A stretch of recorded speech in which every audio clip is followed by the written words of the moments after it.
Ooh, it sure is cold today. I wonder how much heavier the snow's gonna get.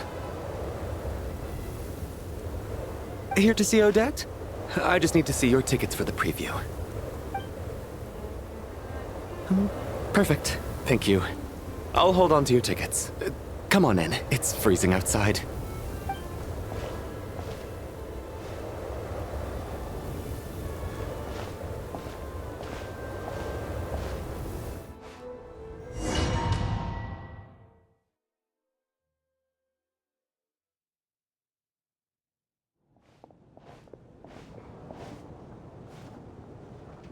I think I'll leave the Lelek question until after the show's over.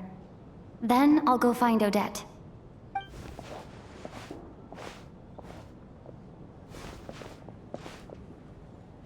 Child said he was originally going to come with Tonya, so I'm guessing Tonya's already here somewhere. Is there anyone here who looks like a Tonya? Let's see. It's a small audience. Makes sense for a preview. But wait, I do see some familiar faces. Mr. Chuganov's back again by the looks of it. Oh, and is that Mitya? And that Fatui officer, Valeri. Guess he must be playing cat and mouse with Mitya again. Oh no, it looks like the show's starting, and I still haven't found Tonya. Never mind. I'll just have to take a seat for now and see if I can catch her afterwards.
Members of the audience, I'm a staff member here at the theater. Today's performance was a very special one for us, as it marks the first attempt in a long time to revive the classic Snezhnayan ballet, Spirit Seeker. To commemorate this occasion, we would love to take a group photo of the cast, crew, and audience members present today. Could I kindly ask the audience to please come up onto the stage?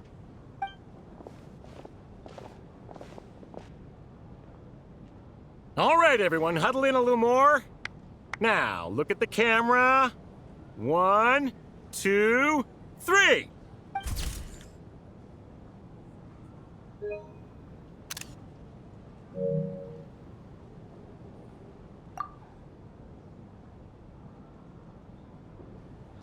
Are you quite satisfied, Mr. Energy Scientist? I rather hope you don't have any other escape plans to add to my workload today. What are you talking about, Sarge? This was simply my way of inviting you to watch Miss Odette's new show with me. And wasn't the performance spectacular? In the future, I heartily encourage you to take a leaf out of my book. Find some soul-nourishing pastimes to enrich your time outside of work. It was indeed a fine performance, but I must correct you on one point. This is not time outside of work. These are working hours. Working hours and non-working hours are just a social construct. Human technology can never advance if we're too rigid in our thinking, Sarge. May we leave now? Already? I mean, I was kinda hoping to soak up the atmosphere for a little longer, but... No? Okay, guess I'm pushing my luck. Didn't seem like too much to ask, but fair enough. Off we go then, Sarge. Back to the land of working hours. Lead the way. That has to be her. She's the only person in the audience around Tonia's age. Excuse me? Are you Tonia? Huh? Your brother's busy today, so I took his ticket. Don't worry about him. He's fine. Oh, okay. Sorry for the trouble. What's wrong? Are you sick? No, I'm fine. It's nothing. Maybe she caught a cold on the way here because of the weather?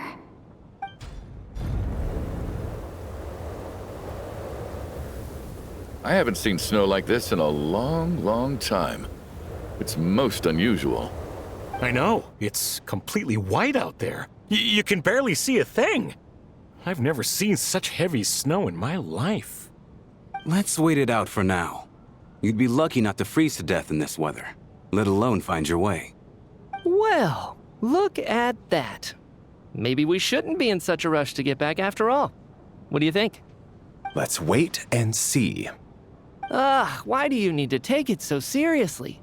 Fate has given us this wonderful chance to take a break. We owe it to ourselves to make the most of it. Come to think of it, there's a small inn not far from here that always keeps plenty of extra blankets on hand for guests. I know the route well. Shall I head over and borrow a few blankets?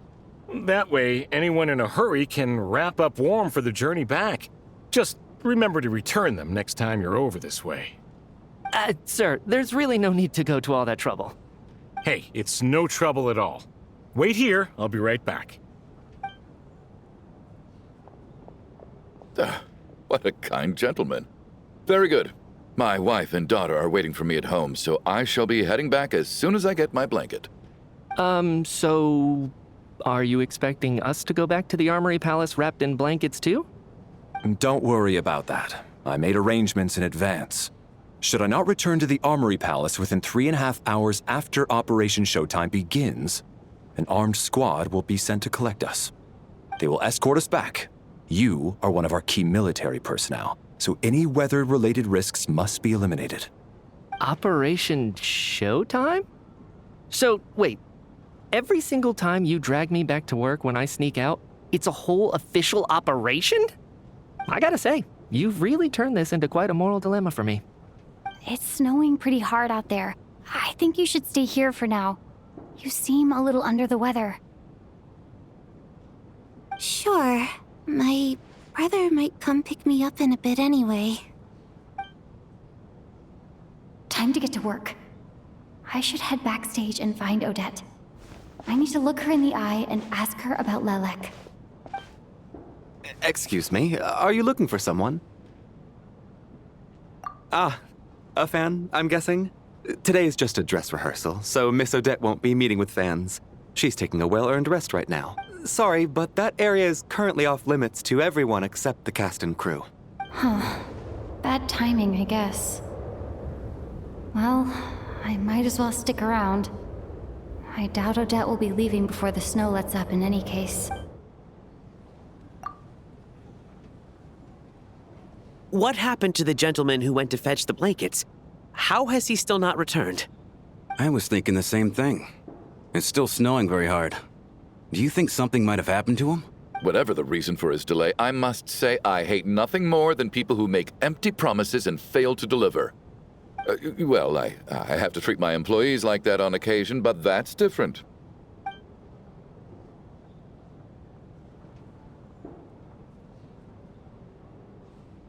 You seem anxious, Mr. Valeri. It's been nearly 4 hours since I left the armory. The army should have arrived to extract us by now. They know how much I despise tardiness and disrupted plans. There's simply no reason that they shouldn't have shown up by now, barring exceptional circumstances. Surely a snowstorm like this one counts as such. Few things in this world can stop the Snezhnayan army, Mr. Mitya. And a snowstorm is certainly not one of them. Why don't you go out and take a look? They might be right outside, waiting for your orders before they dare come in. An absurd hypothesis. I have no intention of leaving your side for even a moment until I have escorted you back to the Armory Palace. This doesn't look like an ordinary snowstorm to me. That guy who left earlier. It looked like he just vanished into thin air. Either that, or my eyes were playing tricks on me. A man-eating snowstorm? Come on. Night hasn't even fallen yet. Spare us the ghost stories.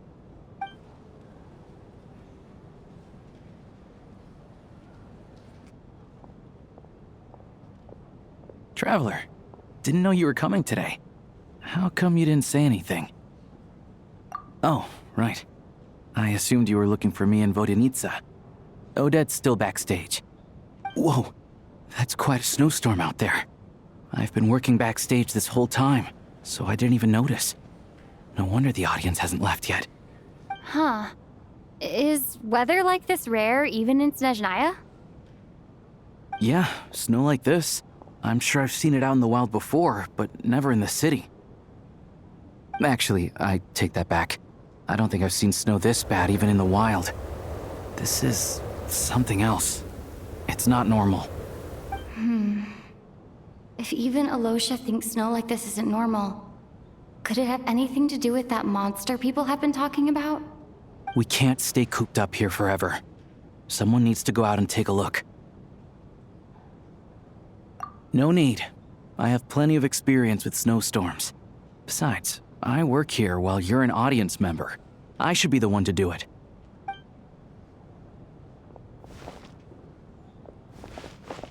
Everyone by the door. Careful not to let the snow soak into your shoes. In a snowstorm, you gotta look after your toes above all else. Heading out, my man? Be careful. I've been told the snowstorm eats people alive. Thanks for the advice. I am planning to be careful. I just want to take a quick look at the situation out there.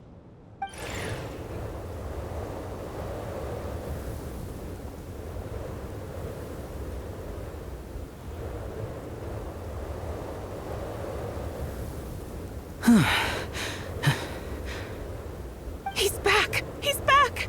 How was it? What's going on out there? Did you see any soldiers patrolling the area? Something about this storm isn't right. There's no one out there. I didn't see a single soul. And something in the air gives me the creeps. This isn't your average snowstorm. I suspect it might be related to recent events in our nation.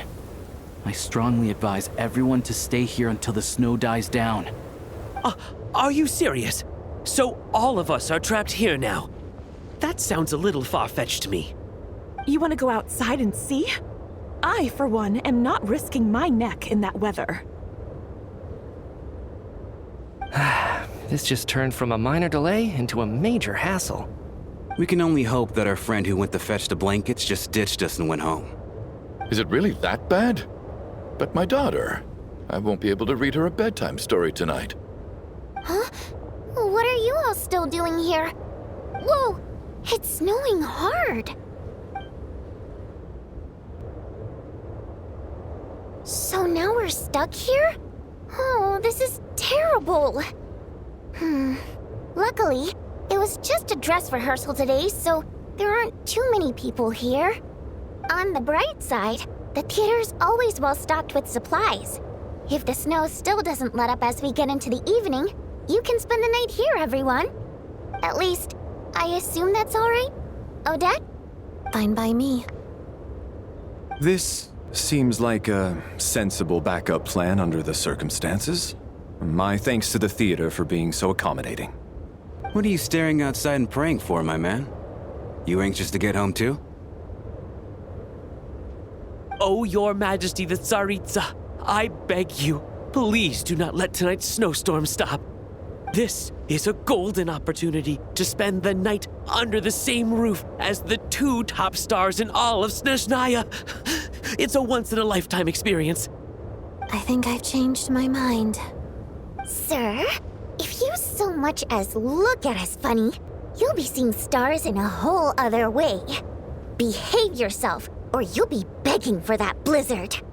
It's getting colder. We need to keep the indoor temperature up. Close the door and lock it tight.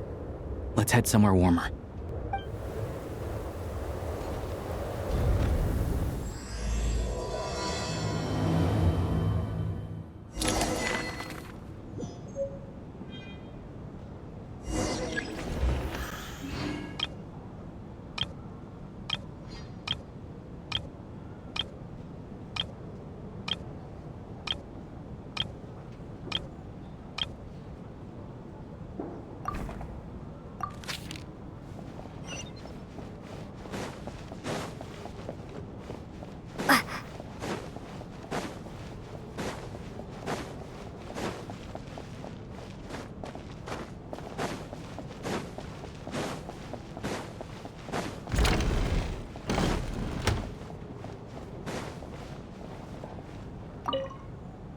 And then there's the aristocrats.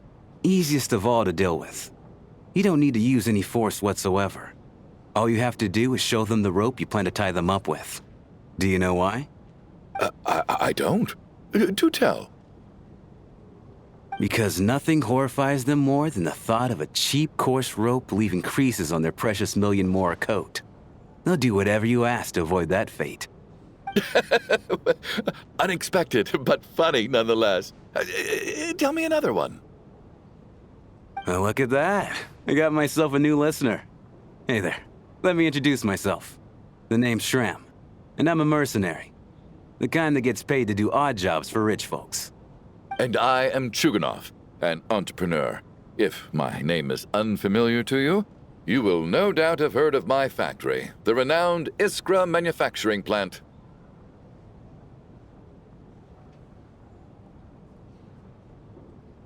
Are you really that famous, Mr. Chuganov? How come I've never heard your name before? Excuse me? Is that a joke? Or are you being serious? Oh, I'll have to ask my rope later. He's probably tied up more entrepreneurs than I've ever heard of.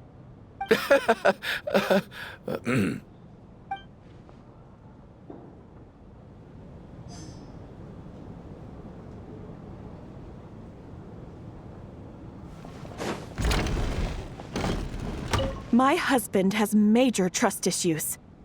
To him, I doubt even this snowstorm is a good enough excuse for me to stay out all night. That's the price of marrying into wealth. You'll get used to it. I'm not about to stop you if you want to leave, but don't drag me along. Hello? Can I help you?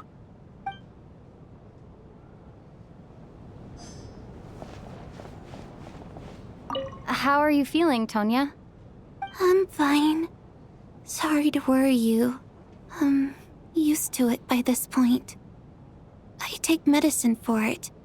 My brother usually helps to get it ready for me. Child must take great care of his sister. He's never mentioned Tonya's illness, though. You know, I actually find this whole thing kind of exciting. Stuck in a strange place thanks to a snowstorm, having to spend the night with a bunch of interesting characters. It's pretty cool, don't you think? Exactly. It's like one of those stories where an ordinary school trip turns into a magical adventure. I've always wanted something like that to happen in real life.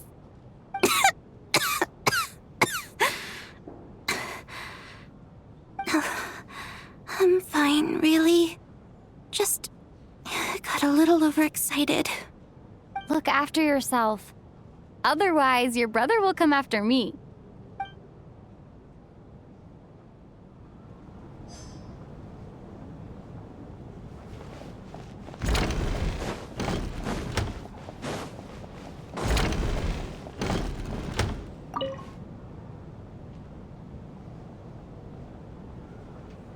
I don't think it's ever been this lively backstage before.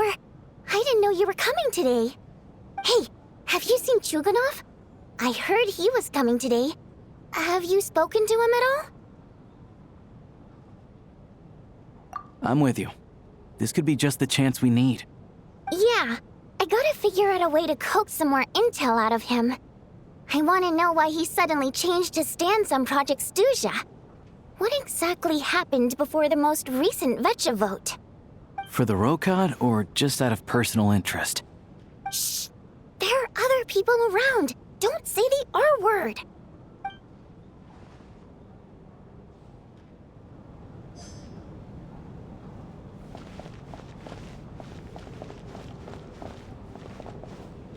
This is highly irregular. A delay of over an hour during an operation like this theoretically warrants a Harbinger-level response. I wonder what the issue is. The storm, or something else. Sarge, the day you learn to let go and just enjoy moments like this is the day you'll finally understand the meaning of life. Why, hello, ma'am. I believe you were the one sitting at a nearby table back at Podvorye restaurant. Any friend of the theater's star performers is a friend of mine. It's a pleasure to meet you. I'm Mitya from the Energy Commission. Greetings. Major Valeri, head of the Special Assignments Battalion. Armory Palace Royal Grenadier Guards, 1st Regiment. I am here to ensure Mr. Mitya's personal safety. Please let me know if I can be of any assistance. Miss Traveler, I cannot help but notice that Miss Odette is stealing glances at me. Any idea what that could be about? I've racked my brains, but I can't think of anything I might have done to offend her. Perhaps she noticed me spacing out during her performance? What? You mean I really did do something to upset her? Well, thanks for letting me know. So, Mr. Mitya, is your work related to Project Suja? Yes, that's right. The higher-ups in the Fatui transferred me from the Energy Commission to the Armory Palace because they wanted me to... Really? I can't even talk about that? Pretty sure it counts as part of my private life. All right, I won't say anything. Sorry, Traveler. As you can see, I'm afraid this pleasant chat will have to end here.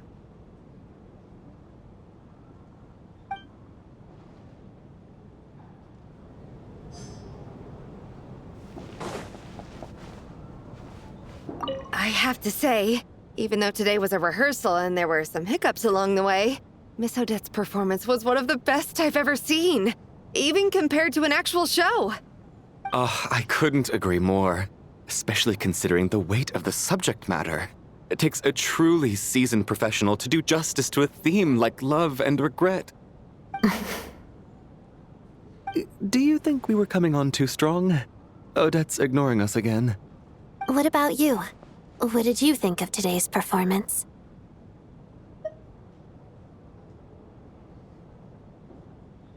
Huh. That's actually a more insightful critique than I was expecting. My mother would agree. She's always thought that was my biggest flaw. Maybe I need to work on making my facial expressions appear more natural. I'll make sure to save a ticket for you when the show's performance ready. This doesn't seem like the time or place to bring up the subject of Lilac. I need a chance to speak with her in private. So unfair. Talk about double standards. And now it looks like I've been spotted.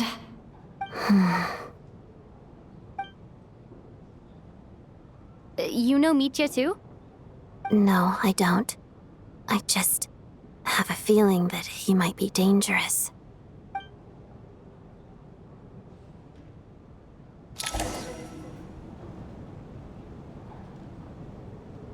How's it looking, Alosha? No change from this afternoon. Heavy snow with no sign of slowing down. May I have your attention, please? The storm is unlikely to stop tonight, and it'll be even more dangerous outside at night than it was during the day. We at the theater owe everyone here a duty of care. Therefore, we strongly suggest that you stay on site overnight and avoid going outside unless absolutely necessary. In a few short moments, we'll give you a tour of the theater's various quarters. You can choose to sleep in the VIP room, the office, or backstage. Or on the stage if you'd prefer. We won't mind. I'll pass on sleeping on the stage. What if the snow is stopped by tomorrow morning? The early birds in the audience might think we're part of some experimental new show. A drama about sleeping? That could be fun. Maybe we could come up with a title for the production. What? Gotta admit, I didn't get that one. Anyone who doesn't wish to sleep on the stage, please follow me. I'll show you to the rooms.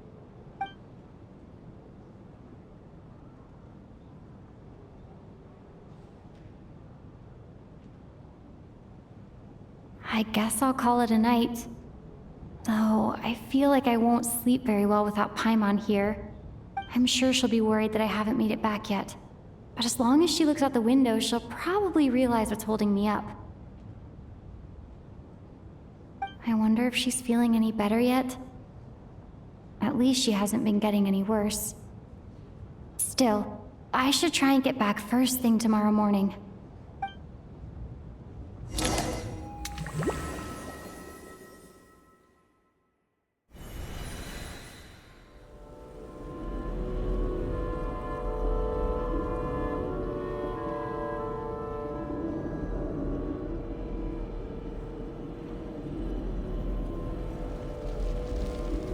Ah, finally.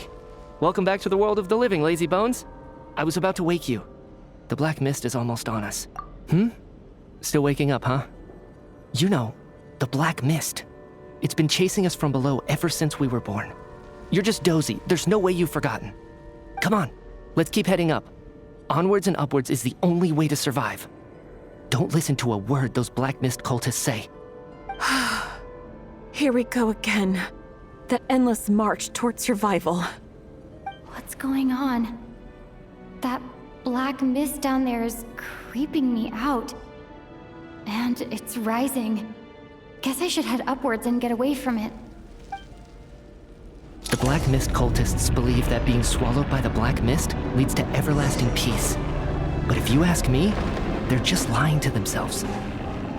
We're the only heretics left, the only ones who refuse to give in. We have to keep going. But how do you actually know that they're wrong? Dangerous question there, Torgov. The moment your faith wavers, you start a chain reaction that ends in the collapse of your will. Put the question out of your mind. Stay strong and believe that the black mist means certain death. Okay, but it's not my mind that's the problem. My body's about to give up on me. It's already starting to falter. I can't do this anymore. I've had enough of being forever on the run. What's the point of it all? All this will pass eventually, I promise. Keep fighting. It will be worth it. You accuse the Black Mist cultists of being liars. But you're lying too. There is no end to this path. It keeps going up forever. There was never any hope to begin with. The cult of the Black Mist has poisoned your mind, Sobolova. Are you thinking of giving up as well? I am. I think I'll take my chances with the Black Mist over this perpetual torture. As much as I detest the Black Mist cultists, I'm just too weary. Then I bid you both farewell. Let me put my personal opinions aside for a moment and say, I hope that you both find peace within the Black Mist. Fate always appears so impossibly complicated.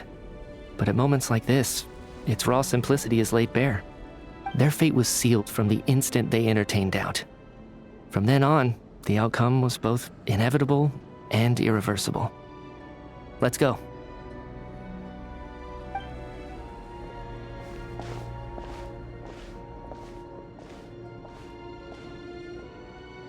Torgov and Sobolova are gone. I never thought the day would come when even they would be swallowed by the Black Mist. It's just you and me now.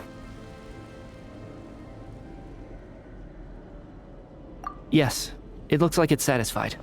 For now. This happens from time to time, but it won't be long before the Black Mist starts chasing survivors once again. No one knows how to stop its advance for good. Well, we should make the most of the precious moments of rest that those two bought for us. Huh? Are you really that sleepy, traveler?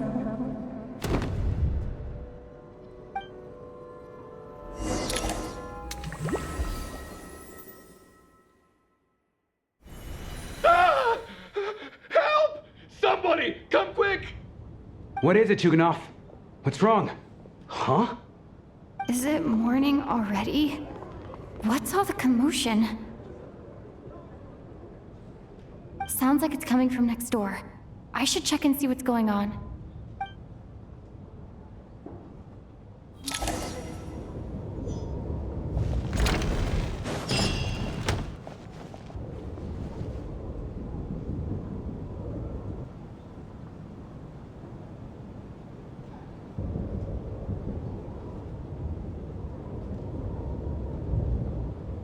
Don't look, Miss Tonya. Stay here. Okay. What happened to them?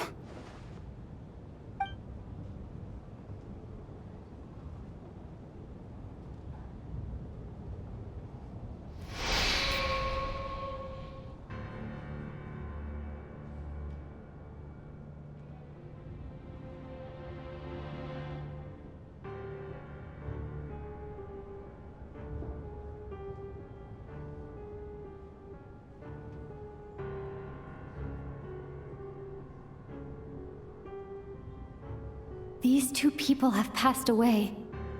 And the strange thing is that somehow I knew this was going to happen. I knew that they would be the ones to die. Have I seen this moment before?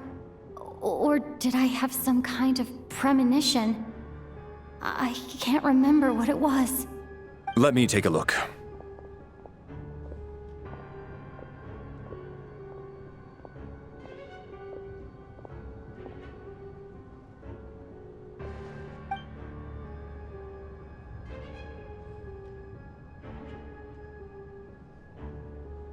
No vital signs in either of them. They're dead. The cause of death, however, remains unclear. No wounds on the bodies, no signs of a struggle, and no skin discoloration caused by the buildup of toxins. But just last night, they were chatting and joking away. This is so sudden. Could they have had pre-existing medical conditions? Even then, the odds of them both dying of sudden complications on the same night are extremely low. It's hard to believe that they died of natural causes, nor does this appear to be a suicide. Who was the first to discover the bodies? It was me. But these deaths have nothing to do with me, officer. I got up early because I wanted to see if the snow had stopped. Then I noticed that the door to this room was open, and it looked like there was a man and woman inside. I just went over to see what was going on. I had no idea they were... I can corroborate this. I was doing my morning exercises near the stage. When I saw Mr. Chuganov heading this way, I followed him. I can also confirm that I didn't see a single person approach that room before him. The snowstorm was raging all night, and it's still going now. There's no way someone could have come in from outside, correct? You mean an intruder? No, not possible. I slept by the door last night as a precaution. There's no way I wouldn't have noticed if anyone had tried to open it. Everyone, split into pairs and search the theater for anyone in hiding or any signs of suspicious activity. I'll follow up with a full search of my own shortly. Go. There is no time to waste.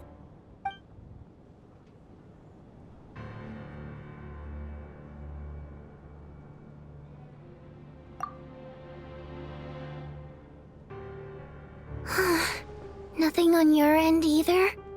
Backstage is clear. No signs of suspicious activity. We checked the basement. Also clear. I don't think there's anywhere here that a living person could hide. Are we certain that the theater doesn't have a back door? Or any tunnel or passageway wide enough for a person to fit through? No, there's nothing like that.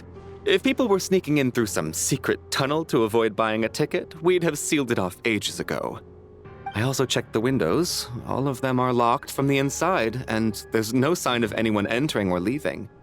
It sounds like we can safely rule out the intruder theory. If anyone came in during the night in this weather, there'd be no way for them to avoid leaving footprints or water stains. This can only mean one thing. It's like one of those murder mysteries you see in novels and plays, isn't it? The ones where the killer is one of us. We can't quite jump to that conclusion just yet. Could he be right? It's hard to imagine something like that happening in real life. Set in a theater during a snowstorm, a murder takes place and the killer is among us. It's such a classic trope that it seems unbelievable. Looking at who the killer targeted and the clean entry and exit, it all adds up. I know what this is. It's obvious now that I think about it. What is? What have you figured out? Both victims were wealthy, well-known local merchants. And the door was deliberately left open so I would discover the bodies and witness the crime scene first thing in the morning. Such ruthless methods. This was your doing, wasn't it, Lelik? Lelik? You mean Lelik is among us? And he's the killer? Lelik. I know this code name. Member of the Rokot, anti-Project Stuzha. Always works alone. I've read the case files at the Armory Palace. Walk me through your reasoning, Mr. Chuganov. What do you know about Lelik?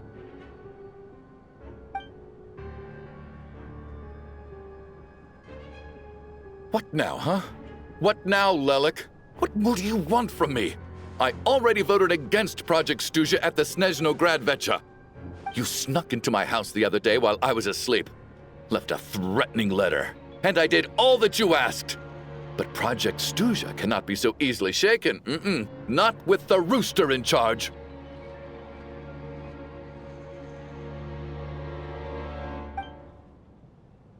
So he really was threatened by Lelik. That makes sense. And now you're resorting to murder to threaten me. Isn't that right? I knew it. The Rokot despises the rich. The lives of the wealthy are but refuse in your eyes.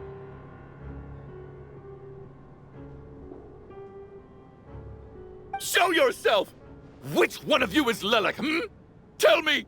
I'll do whatever you want! Just stop playing these mind games!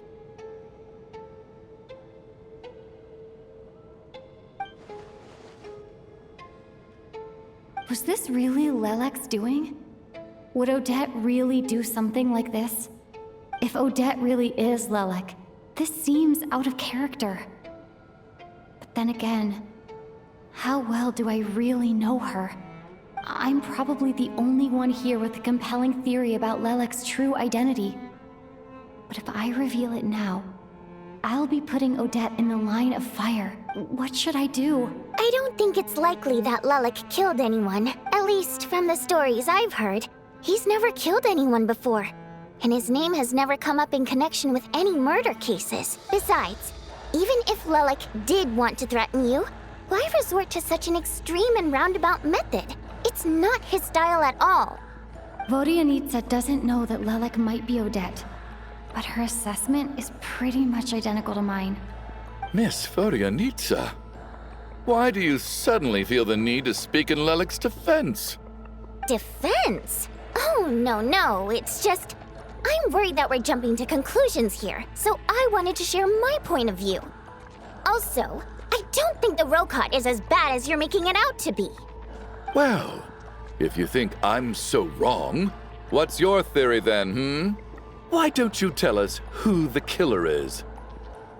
The case is still evolving, Mr. Chuganov. Please do not prevent others from expressing their opinions so early on in the discussion. Even so, there's no denying that the recent threat received by Mr. Chuganov may well be an important clue. So there's still a good chance that Lelek is right here among us. I can't do this anymore. I don't care if it's still snowing outside. I have to get out of here.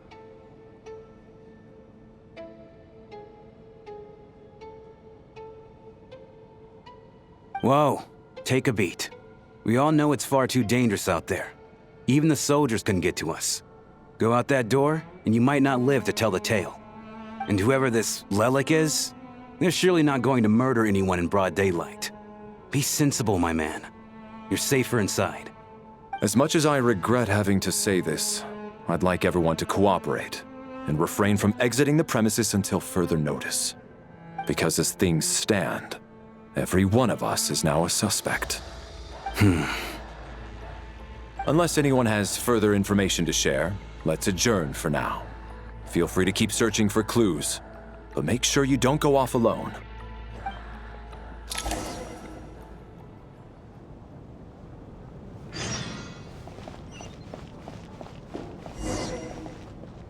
You seem to be very comfortable taking charge, Major. You took the reins as soon as things went south. I simply made an executive decision that someone needed to take control of the situation on the military's behalf. Does this offend you? No, quite the opposite. We feel much safer for it. By the way, what does Major mean exactly? Is it a pretty high rank?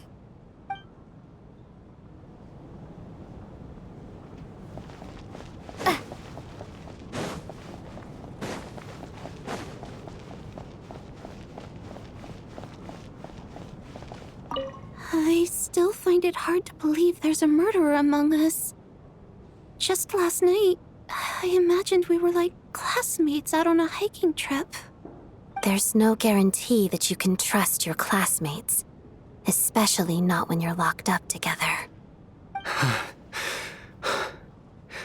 Why did they do this? Was it for money? Even then, they could have just kidnapped the people. They didn't have to die.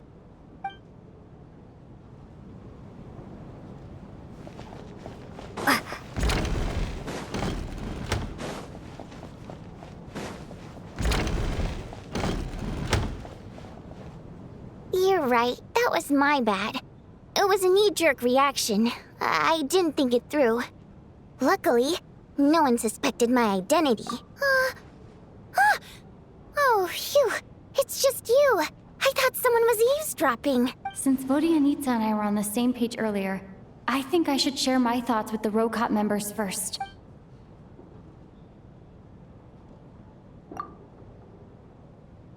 Whoa. Are you serious? I don't know if this counts as gossip, but it's definitely on track to be the juiciest this whole year. Odette? Really? Odette? Oh god, how dumb does this make me look? Lelek has been right under my nose this whole time, and I didn't notice a thing. Actually, it's exactly what you'd expect. Sometimes, hiding in plain sight is the best strategy.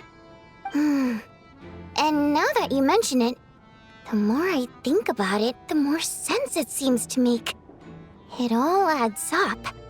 What are we up to now? 1, 2, 3, 4... Odette's identities. She's my coworker, specifically a ballerina, and also a Fatous, a member of the Rokot. Now, Lelek. It must be so exhausting. I just want to give her a hug. I guess since I've always known her as a member of the Fatui, it never even crossed my mind that she could be involved with the Rokot, let alone be Lelek. I don't understand. If she's with the Fatui, what reason could she have for being so opposed to Project Stusha? Probably best if you ask her that in person. Well, since you waited until now to bring this up instead of announcing it to everyone earlier, does that mean we're all on the same page here? Yeah.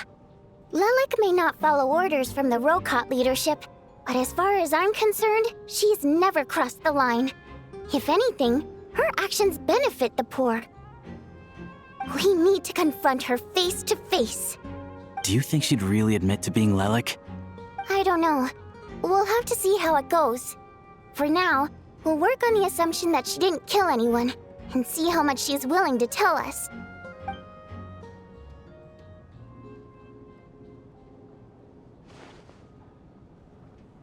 Now's her chance. Odette's alone. Let's go. Hey, Odette. What is it, you guys? Shh. Keep your voice down. We need to talk. So, you're Lelek, aren't you? Alright, fine. You don't have to say anything or explain yourself. Just hear me out first. None of us believes you'd kill innocent people. Whoever murdered those 2 people last night, it wasn't you. The Traveler was the first to figure out your identity, but she kept quiet during the discussion just now. Still, it's clear where the group consensus is heading. Everyone believes Lelek is the culprit. If your identity is exposed, you'll be in a really bad spot. We're your colleagues, and we know what kind of person you are. I don't want anything bad to happen to you. So, can you clue us in? Tell us everything. The more we know, the more easily we'll be able to cover for you. All right. Yes, I'm Lelek. And no, I'm not the murderer. And thanks, but I don't need you to cover for me. Actually, I'm planning to reveal my identity. Huh? You're gonna reveal that you're Lelek? Here? That's right. I'll admit I was surprised at first when Shuganov guessed that I was here. It was just a lucky guess, but it caught me off guard. But after taking some time to assess the situation and confirm where everyone stands, I don't believe I have anything to worry about. Are you sure you don't need a second opinion? Given the circumstances. Mr. Valeri! What?!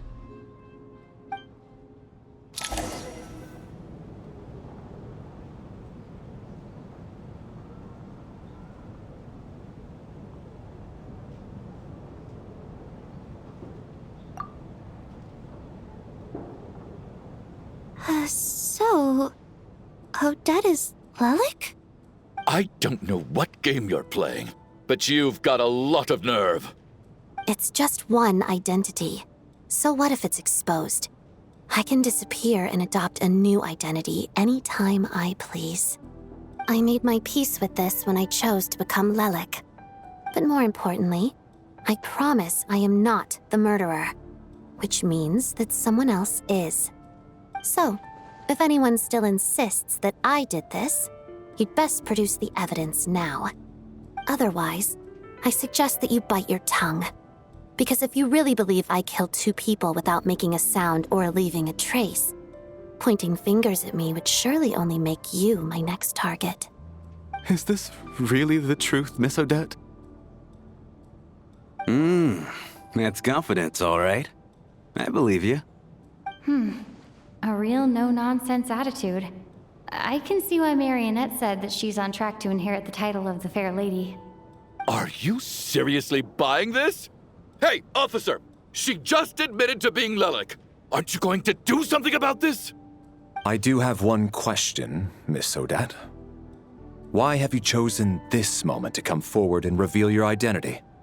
If I didn't say anything, everyone would be focusing all their efforts on finding Lelik. And that is exactly what the real culprit wants. I don't want to be the scapegoat who lets the murderer get away with this crime. Despite all the accusations, she made the smart choice. A remarkable display of rational thinking under pressure. Clearly, Odette's talent extends far beyond the art of dance. She thought so far ahead. Ugh, why do I always feel like I'm one step behind her in everything? You've convinced me. Dealing with the murder case remains the top priority right now. Let's put the name Lelik and all related incidents aside until further notice. Nevertheless, the group still considers you the prime suspect. I assume you have no quarrel with that, Miss Odette? I understand. You're welcome to keep an eye on me around the clock. I have no objections. Mr. Chuganov? For my wife and daughter's sake, I'll let you off the hook for now. But don't think you're forgiven for breaking into my house and threatening me. Just wait till we get out of here, Lelik. We'll settle the score then.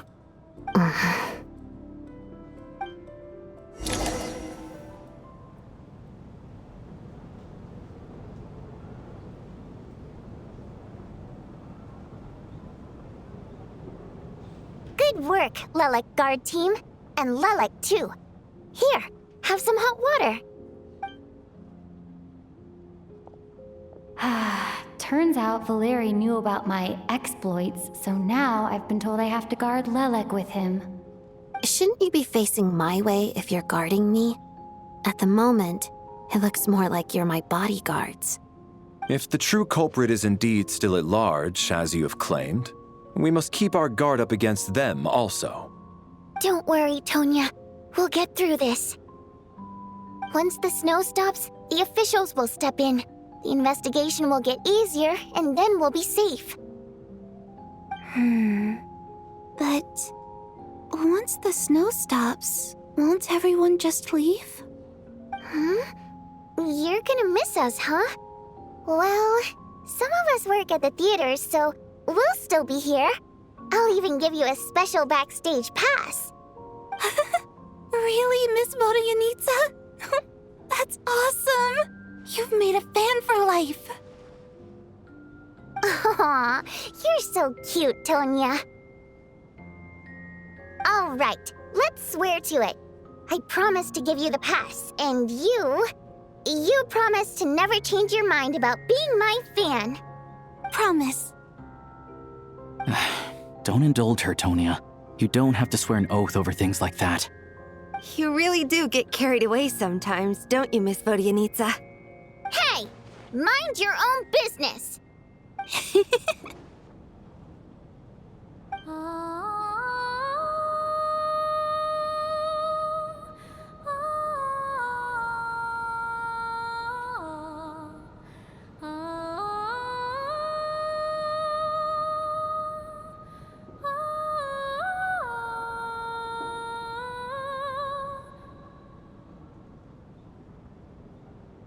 Don't be nervous, Miss Water Imp.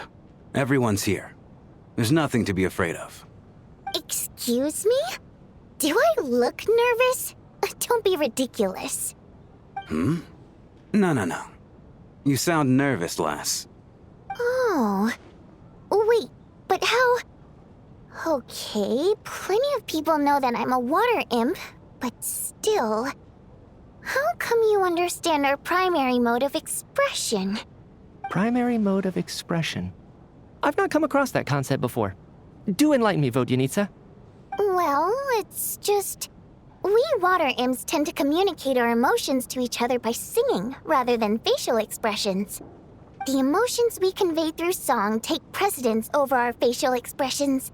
So, we think of it as our primary mode of expression. I'm impressed, Shram. I didn't take you for a man of culture, but you're clearly rather learned. It's not about being cultured or not.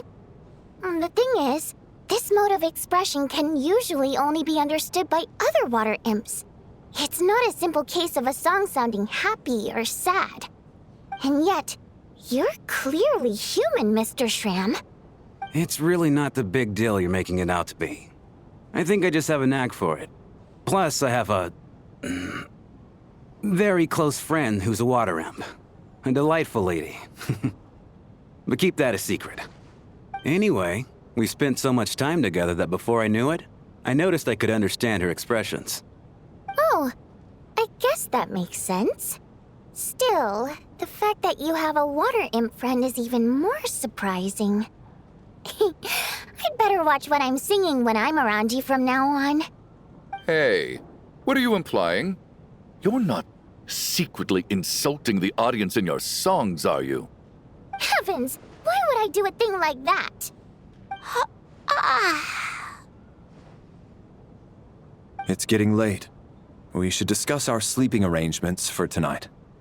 To guard against the killer, someone needs to keep watch. I suggest that we don't sleep in separate quarters tonight. It will be safer if we all stay together. As long as someone keeps an eye on Lelik, I'm quite sure we won't have any trouble. Are you saying that you wish to bet your life on Miss Odette being the killer? Nonsense. Of course not. Then I propose the following arrangement for tonight. The Traveler, Odette, and I will form the Night Watch. We'll sleep in shifts, but two of us must be awake at any given time. An excellent idea. This allows us to handle the Night Watch while also keeping an eye on Lelik.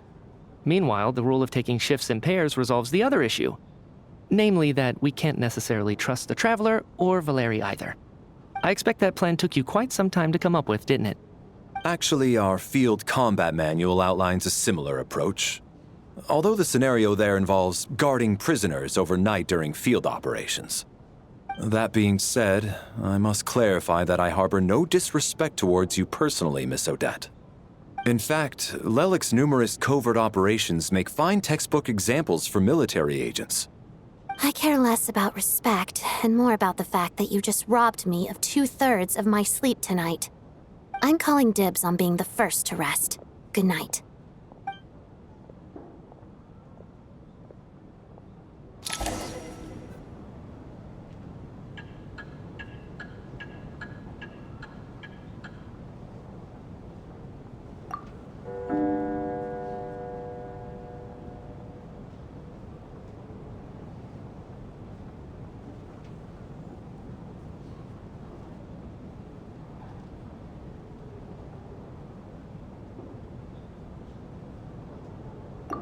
It's almost time. We should wake Odette. How are you faring?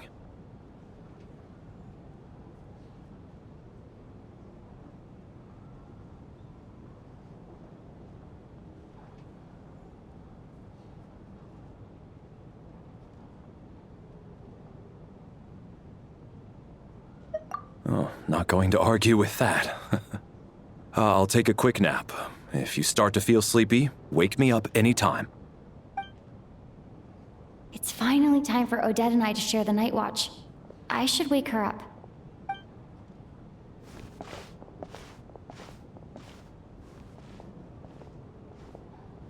I came here to get information from her in the first place. Maybe I should think about what questions I want to ask before she wakes up. How long are you gonna keep staring at me?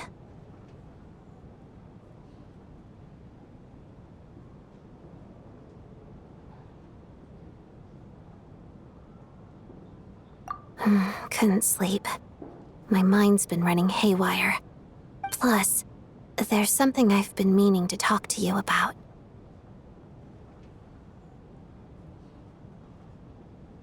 I had a hunch that you wanted a conversation, too. Let's take this chance to clear the air, shall we?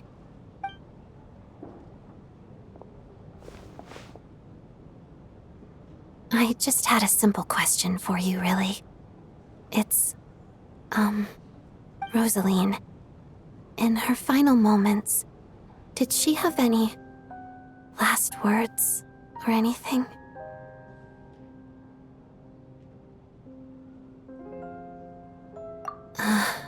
I see. Well, that was all. I have no other questions.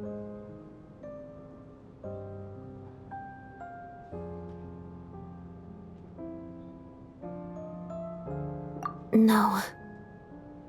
She was utterly ruthless in pursuing her goals. That kind of person should be hard to miss. And yet, even though I never approved of her methods, and she was an abrasive person, the fact remains that I am indebted to her.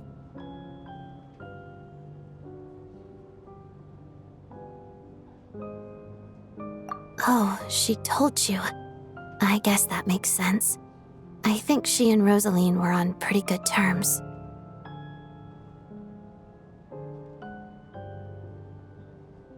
Yes. Rosaline wasn't the kind to gossip about this sort of thing. Not that it's any huge secret to me, though. When I was a child, I had to join the Fatui for the sake of my mother and me. I trained under Rosaline. It was extremely grueling, and it didn't exactly come naturally to me. All I could do was try to ignore the biting cold and practice. I was a newcomer who'd managed to make a good first impression on a harbinger. There was pressure to live up to her expectations, to be worthy of the fair lady's reputation. Every day was a struggle against the cold, pain, and fatigue. And most nights, I struggled to fall asleep. After enduring all that, I've become almost immune to the sensation of pain. I suppose that was the cost of survival. Surely, any child who had to experience that would grow to hate her lot in life, don't you think?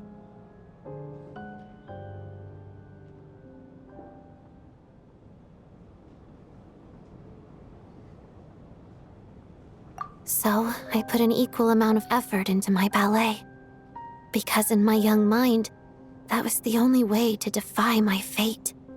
It was my way of telling her, the Fatui's demands and your expectations of me are not what I wish for. One day, I will leave.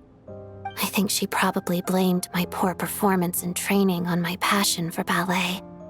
She knew my heart wasn't in it. One time, when I was secretly practicing a dance at night, she suddenly showed up. I knew she was there to catch me red-handed. I told her, "You don't deserve to watch the dance I learned from my mother." She looked stunned. I guess she was surprised that I lashed out first, before she had the chance. But strangely enough, on that occasion, she wasn't fierce with me like she was during training. Instead, she fell silent for a moment, and then left. After that, she never interfered with my dancing or asked me how it was going. She never came to watch me dance again either. Not even once. She was But even now, whenever I take out this core Ignis, I can't help but think of that night, of the look on her face.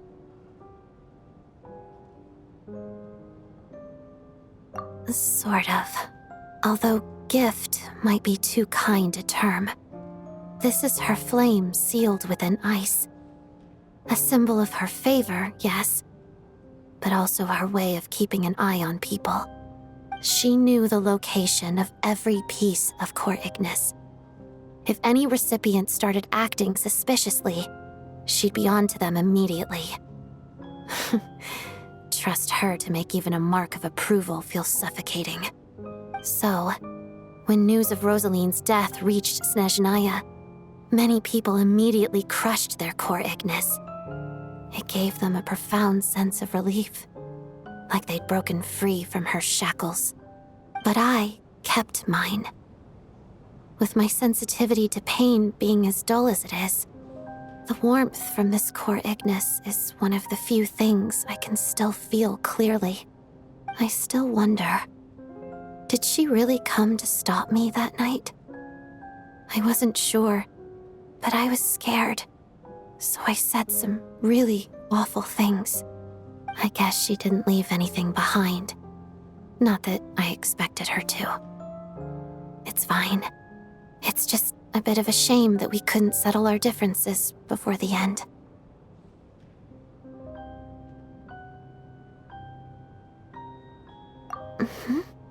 She did. Are you sure she was talking about this event?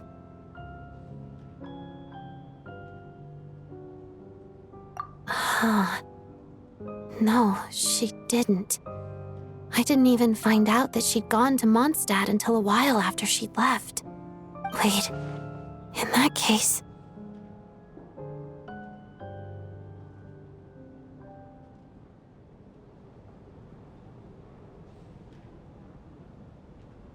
Okay, I will. Thanks for letting me know. There's something I'm trying to figure out. I'm beginning to suspect that Paimon's mystery illness is being caused by the energy research behind Project Stuja. Paimon's very important to me, so I have to get to the bottom of this. I figured that since you're Lelek, you might know something about all this. The ultimate goal of this energy experiment is to create a weapon for the final battle. The weapon's construction was completed in Nodcry. Now, all that remains is to arm it with a sufficiently powerful energy. Yes, the weapon's development and all the related experiments are overseen by Lord Piero, the Jester, and the lab is located deep within the Armory Palace. I'm not sure why this experiment would be making Paimon feel unwell, though. The best way to get to the bottom of it would be to go there in person. Once we get out of here, I'll help you apply for an entry permit. And I'm hardly the organization's proudest member, as you know. You answered my question about Rosaline. I want to do you a favor in return. It's that simple.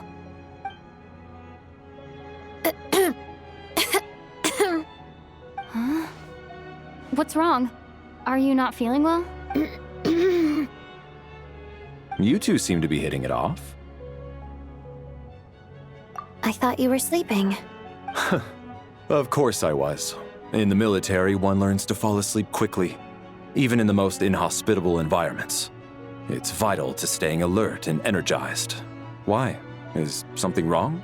Even if he was awake, he can't have overheard us, right? Well, thank you both for keeping watch. Traveler, I'll take over for now. It's your turn to get some sleep. Sure.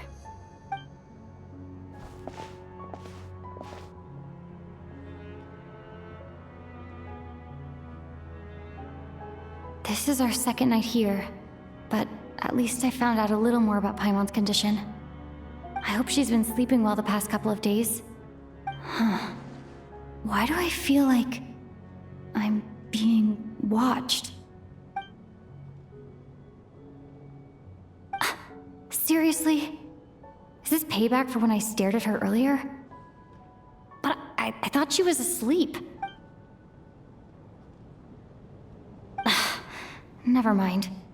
I'd better try and get some sleep myself.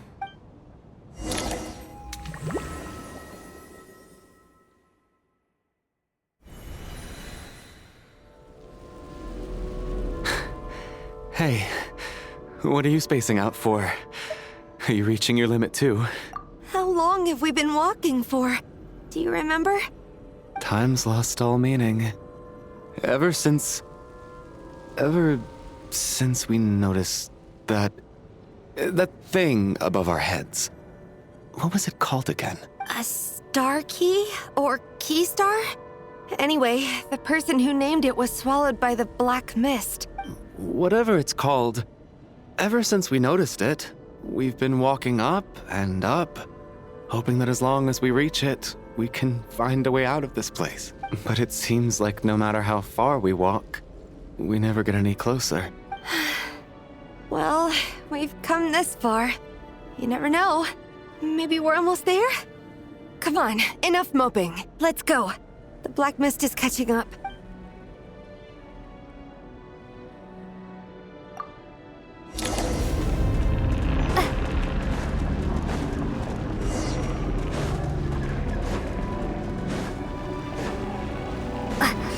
Monsters! Watch out! Not again! I've lost count of how many times we run into them. Be careful.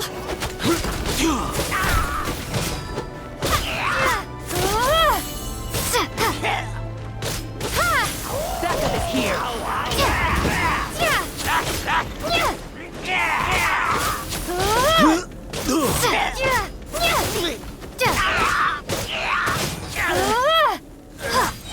Condense!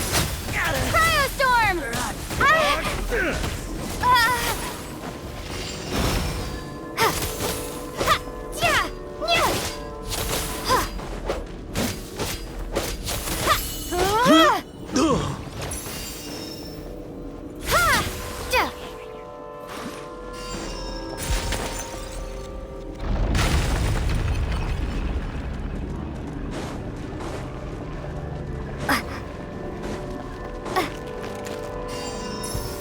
Here they come again!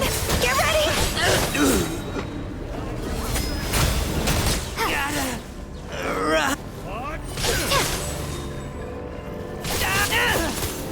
What the? What the? Backup is here.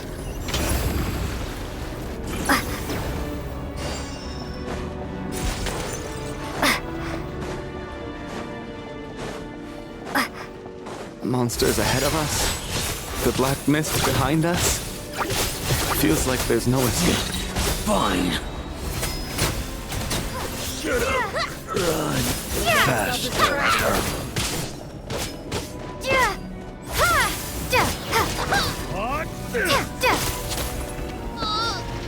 Backup is here.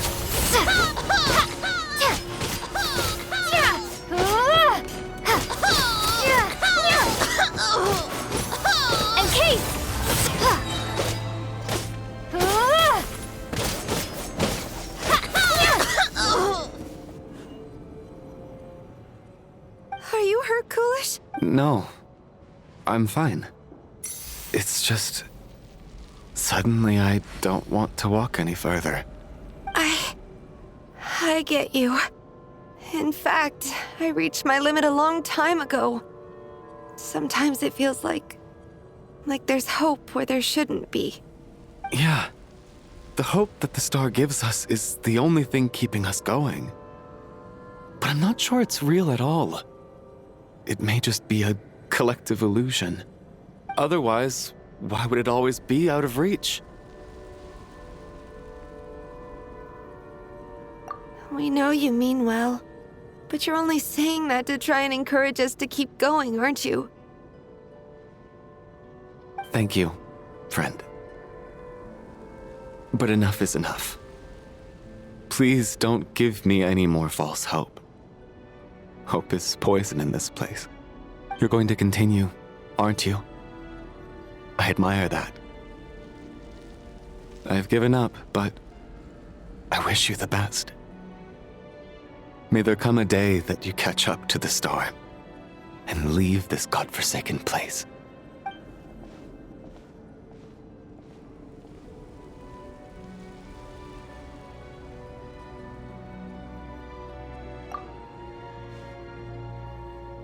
It's not an illusion. We really are getting closer to the star.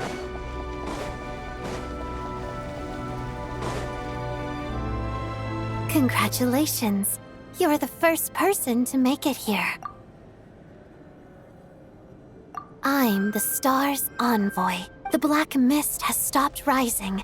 Its hunger is satisfied for now, having devoured your two companions. This is a good opportunity. I'll let you get some rest before we continue. What do you mean, leave? The star represents the starting point. It's the waypoint for the beginning. Congratulations on reaching the starting point. Once you are ready, we will head out and walk upwards. I will be right by your side the whole way. Huh? What's wrong? Hey, don't give up before the journey's even begun.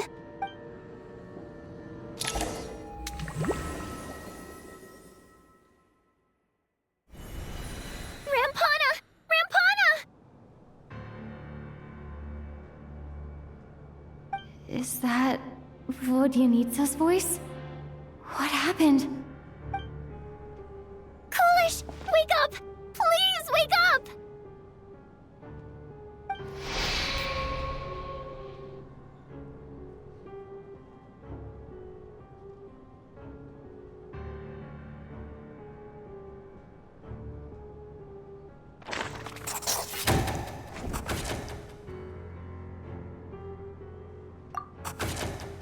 The situation is identical to that of the two casualties yesterday.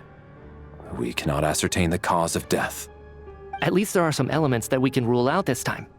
They slept on the stage with everyone else, so I suppose the surrounding environment can't be a relevant variable. Rampana. Coolish.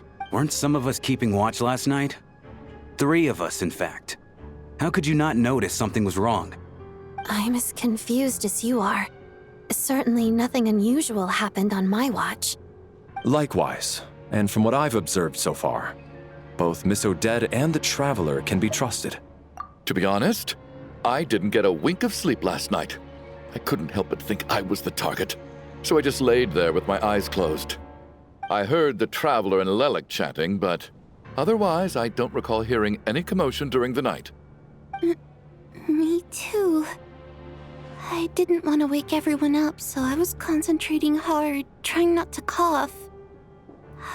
I hardly slept at all. If anything had happened, I'm sure I would have noticed. Then, what could possibly be causing this? Once was bad enough. I can't believe it happened again. I worked closely with Rampana and Coolish for so long. I never imagined that one day they'd... And on the stage of all places... Vodyanitsa. 4 victims in just 2 days, and we still don't have a single lead. I need to get to the bottom of this as soon as possible. And above all, keep Tonya safe. I'd never be able to look Child in the eye again otherwise. Still snowing? Yes, I just checked. Still no sign of anyone outside either. So we only have ourselves to rely on.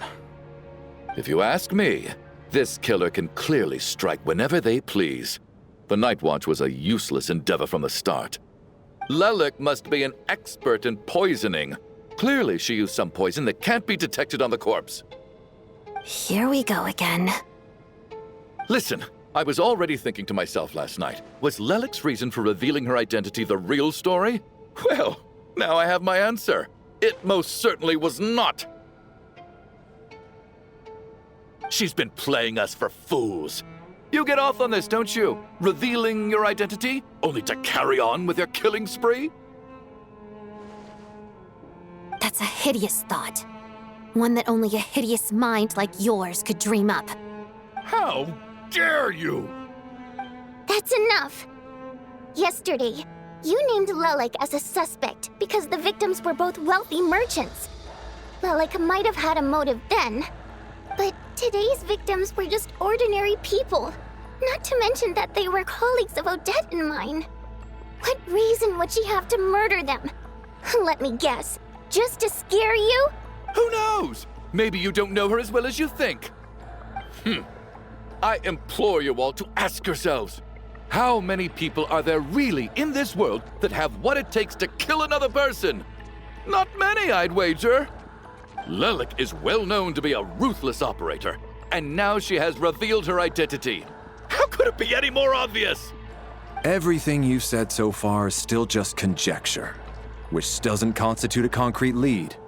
You need to back up your claims with some evidence. How can you defend her, officer? What did she say to you while you were on night watch? Maybe I shouldn't be so surprised. You military types are always colluding with criminals to target the rich.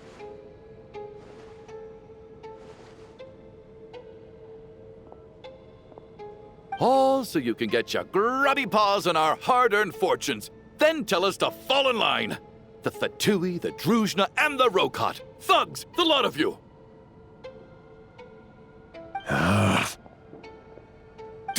Don't you dare!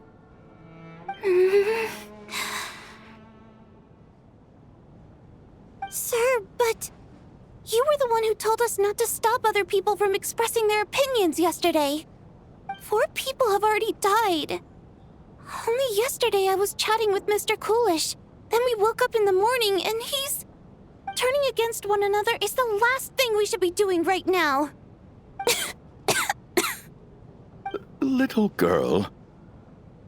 Even if Mr. Chuganov is a puffed-up, pig-headed windbag who doesn't have a clue what he's talking about, he's still one of the victims here, isn't he?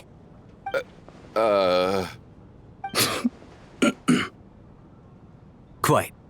I had no intention of resorting to violence. But you're right, Miss Tonya. I ought not prevent him from speaking his mind. In any case, I believe Mr. Chuganov has calmed down a little now. We may resume our discussion. I don't think there's any need for that. What is there to discuss? Nothing about this situation is normal. Did you have an idea, Mitya? You're the brainiac here, right? Come on, clue us in. I've been mulling something over. All the leads we have so far concern things from outside the theater. Miss Odette's alter ego, the threats Mr. Chuganov received. But then there's the 2 double murder crime scenes themselves, which have given us absolutely nothing to go on whatsoever. That's highly unusual. Even with the most careful killers, there's always some evidence left behind. So what are you suggesting? I think this could be a supernatural event. It isn't characteristic of human-on-human homicide at all. Correct me if I'm wrong, but aren't you supposed to be a scientist? That doesn't sound like a conclusion someone like you is supposed to make. I got into scientific research because of my insatiable curiosity. But if the present situation defies all known scientific explanations, I don't mind shifting my curiosity toward the paranormal instead. Now that you mention it, I remember when I first came to the theater. I heard rumors about this place being haunted. Haunted?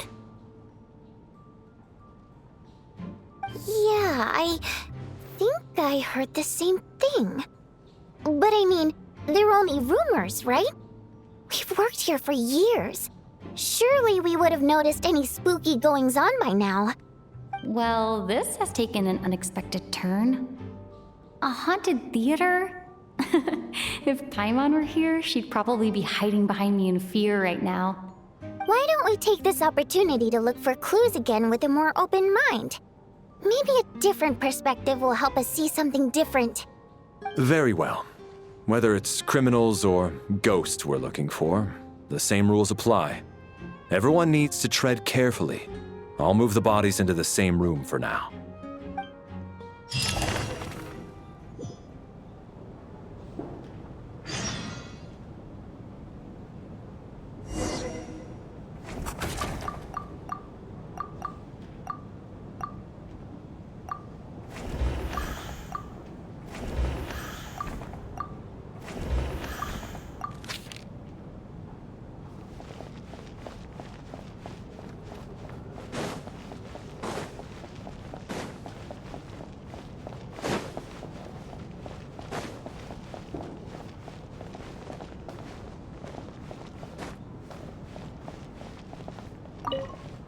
to think very hard about whether there's anything that ever needed hiding. After all these years, there must be some things even I've forgotten about.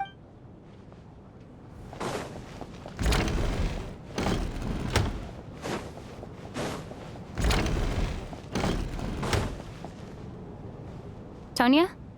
Did you find anything? Not yet. Still looking. So...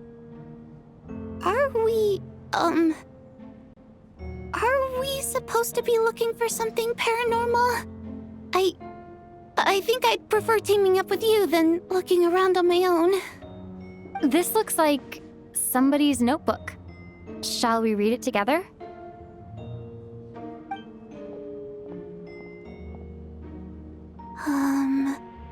Well, it doesn't look scary or anything, so I guess it should be fine. All right, let's read it together.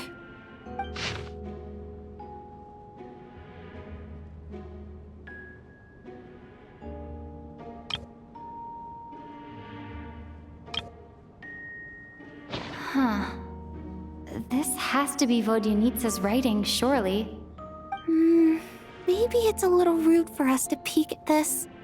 I feel like I just read someone's secret diary by accident. It sounds like she's writing this for her parents, right? I don't understand. Why put this stuff in a notebook instead of mailing it in a letter? Because her water imp parents belonged to the aristocracy, who were driven out of Snezhnaya by the Tsaritsa long ago. And now they live somewhere new, where the postman can't get to. We're sorry! It's fine. My fault for not storing it properly. I can't leave things lying around and expect them to get ignored when everyone's scouring the place for clues. All right, give me my notebook back. I'll take over the investigation in this room.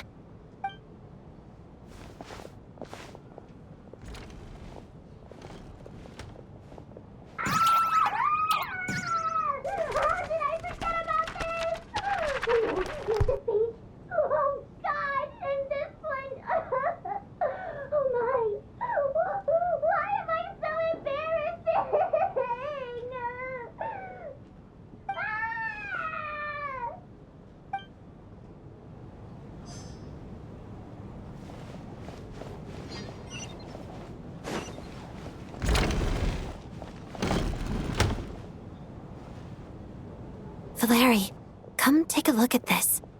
You too, Traveler. Some sort of notebook. What is it for? It's the on-duty logbook for the theater. Kulish was the main person to use it.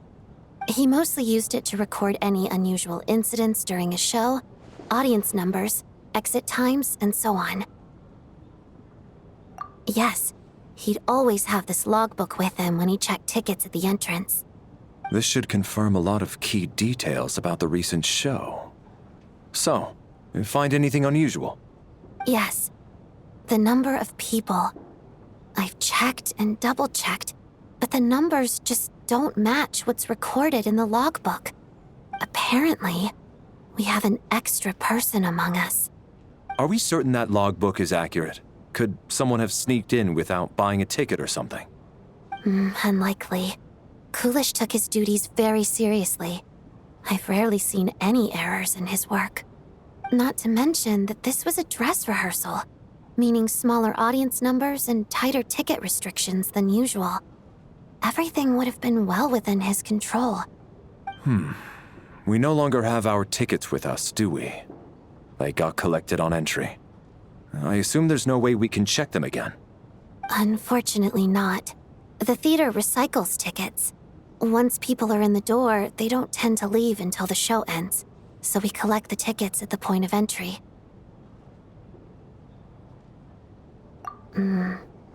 Still, I'm inclined to believe that this discrepancy in the head count is significant somehow. Did an extra person just materialize out of thin air?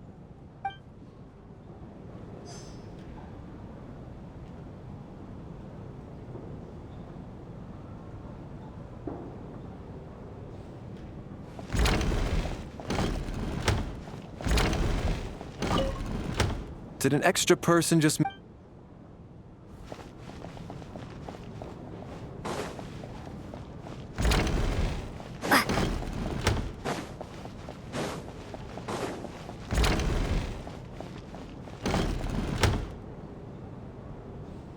Ah, Traveler. Since you're here, come take a look at this. Alosha found it. We're both curious to hear your perspective. It appears to be an investigation report. And the focus of the investigation was the rumors of haunting we heard about earlier.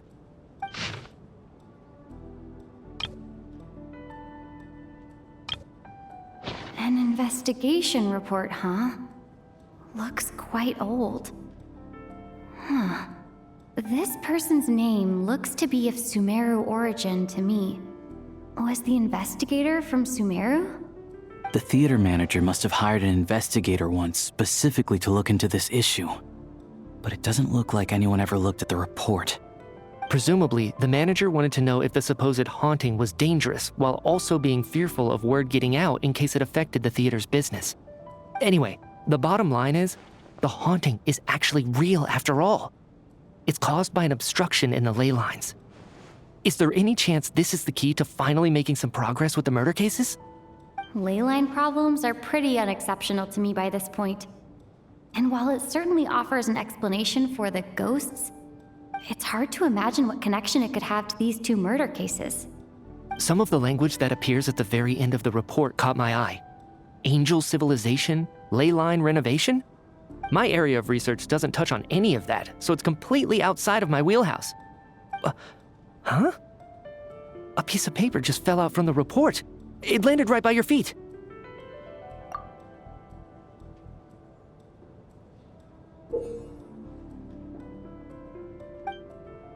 How unnerving. It was tucked inside the report, so it must be a note left by the author. Death is near. Is that supposed to be what's going on here? With us, in the theater? But if so, how did the author foresee it? Could he predict the future somehow? Maybe things are more complicated than we thought. No, wait a second. If we take the report and the note at face value, they completely contradict one another. The report definitively concludes that the hauntings in the theater are harmless and cannot affect the real world. But the note seems to be warning of potential danger. The question is, what exactly does the note mean by death?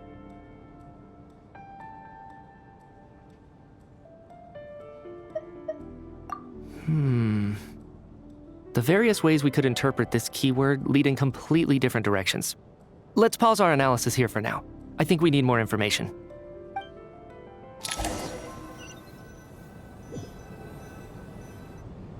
If we take all this together, it's not impossible, is it? If anything, it's the natural conclusion. Oh, I beg to differ. This sounds to me like a product of a researcher's vivid imagination. And perhaps it's because I'm still viewing this through the lens of a typical murder investigation. But still, I'm struggling to be persuaded by your theory. Does it really sound that far-fetched? All right, well, let's treat that as speculation for now. I do agree with what you've said, so let's go with your idea for now. Good. Okay, now that we finally have some meaningful leads, I think it's time to reconvene. Let's get the others.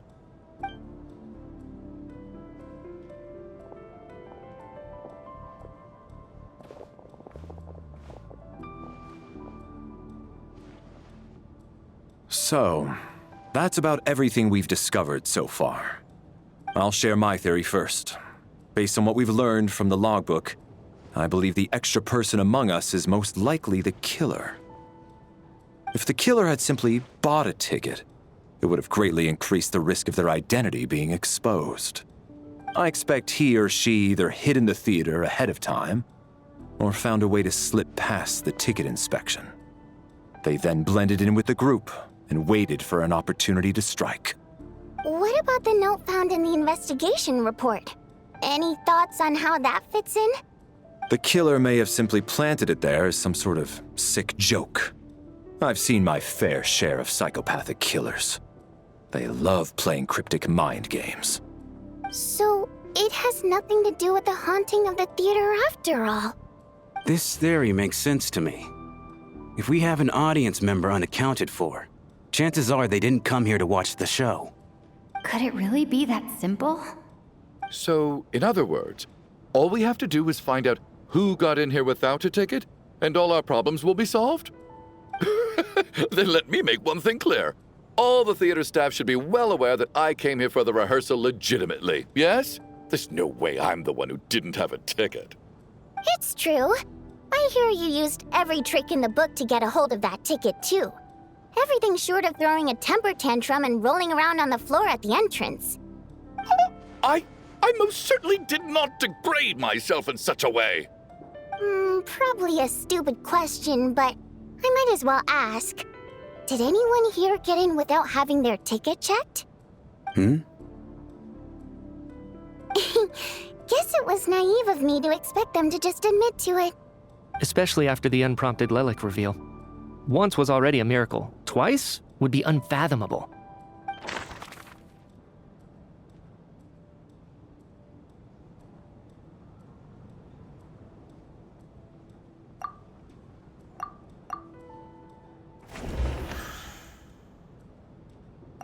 Sounds like Chuganov went to a lot of trouble to get his I don't believe any of us here knew Shram before all this. If no one can verify Shram's identity... Mr. Shram, did you really go through the ticket inspection to get in here? Huh? Me? Why am I being singled out, my friend? Do I seem that suspicious? It's not that you stand out as suspicious, more that everyone else has been ruled out as trustworthy. Okay. Well, we spent the best part of 2 days together now, so I'm sure you can all tell what kind of person I am. I'm a true gentleman. I never dream of doing something like sneaking to the theater without a ticket. Yeah, I have no doubt that you're a good person. But the problem is, none of us here actually know you, so no one can say for sure that you are who you claim to be. Although, actually, what was it you said last night? Yeah, you're friends with that water imp, which is why you understand our primary mode of expression. Last time I checked, there were barely any of us remaining in Snezhnaya, since most of the water imps left. Could you tell me a little bit more about your friend? There's a good chance I actually know her. And I suppose it's also kind of a way for everyone else to get to know you a little better.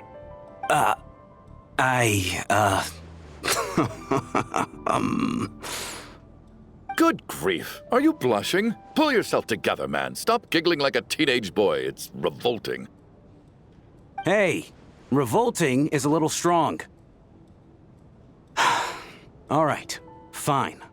I'll admit it. That water imp friend of mine, the truth is, we're dating. I was just the bodyguard hired by our family. But the stars must have aligned, because sparks began to fly between me and their daughter. Never in my wildest dreams did I think I'd get so lucky. We don't need details. Just get to the point. Okay. I'm just a little hesitant to reveal her name, that's all. You know how it is. These are delicate times. Even with me to protect her. If word gets out that she's dating a human, both the Fae and human factions will give her a hard time. Really? Wait, no. That can't be. Huh? Shram, what the devil are you talking about? Why is everyone looking at me like that? Surely you can understand where I'm coming from. Delicate times? Factions? Yes. You know, the Civil War. Last time I checked, the Fae and the humans were still at each other's throats. If I'm not mistaken, the last significant civil war in Snezhnaya history was over 400 years ago, when Her Majesty the Tsaritsa had just taken the throne and was consolidating her reign. What do you mean, 400 years ago? What's going on here? Is Shram from the past? All right, Mr. Mitya, you win this round. As far-fetched as it is, It appears that your theory may be correct. I'm just as amazed as you are. I didn't even believe it myself, to be honest. Is someone going to explain what's going on here? From the look on your face, you figured it out too, haven't you, Traveler?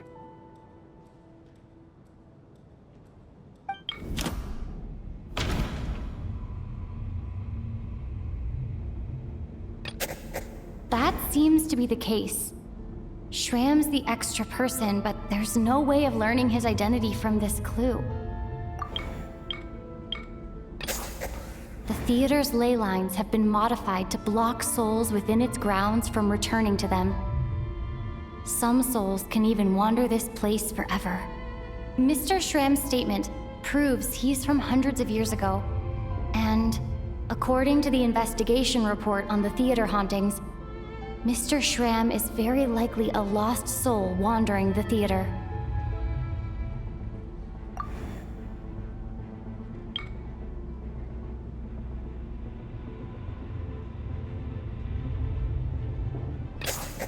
For some unknown reason, the soul that has been wandering the theater due to the ley line issues has joined our group and blended in. Yeah, that must be the immediate reason why the ticket count doesn't match the number of people present.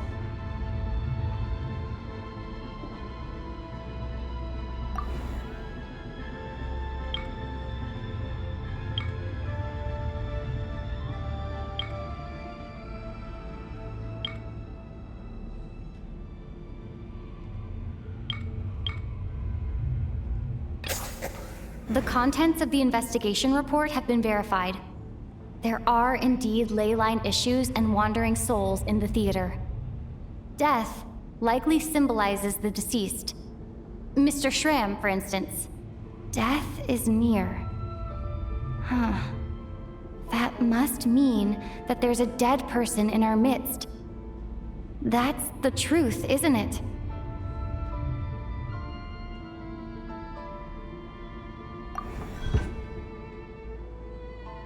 Yeah, the logic is clear now. The investigation report said that there would be souls stuck wandering around the theater because the ley lines were cut off. Mr. Shram must be one such soul who died in the theater a long time ago. In which case, that also makes him our extra person. So when the note said death is near, it must have been referring to death as in the deceased, people who died a long time ago. Someone who died a long time ago. In short, there's a dead person among us. The extra person we've been searching for is a ghost from the past. You mean I'm a ghost? No. Don't make jokes like that, my man. There must be some mistake. But even if I was dead, I know for a fact I didn't kill anyone these past 2 nights. Yeah, even if all that's true, the report also said the souls inside the theater can't affect reality, right? They're harmless. Then what if the problem isn't the souls at all, but the ley lines themselves? The ley lines have a powerful ability to attract and devour souls. Let's say that the ley lines are like a black hole, constantly seeking to engulf souls. But the souls that don't want to return are trying to avoid being sucked in. Huh. Why does this analogy sound so familiar? What happens when the black hole can't achieve its goal?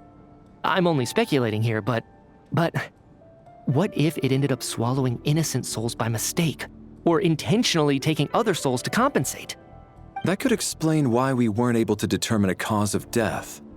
If you're right, and their souls were devoured by the ley lines, it does make some sense. It does seem to explain a lot of the things we couldn't make sense of. Does that mean it's true? Except there's no concrete evidence. Mitya is relying on a lot of logical leaps. Still, it seems like the best explanation we have under the circumstances. All right, so how could Shram not know that he's dead? Seems a little unlikely that he hasn't noticed anything unusual even after several days interacting with us. On the contrary, it's perfectly normal for a soul to wander the theater for centuries without questioning their existence or reason for being there. It's simply what's natural for them.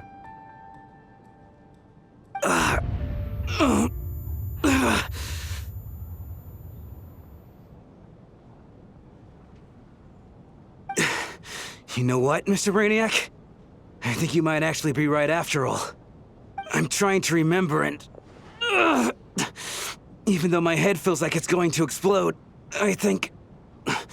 it's all coming back to me.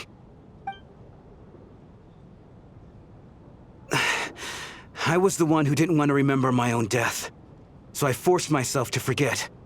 Well, I'm sure those are painful memories. My lady and I snuck out to go on a date one day. We bought tickets for the theater. It wasn't really my thing, but I was just happy to be together.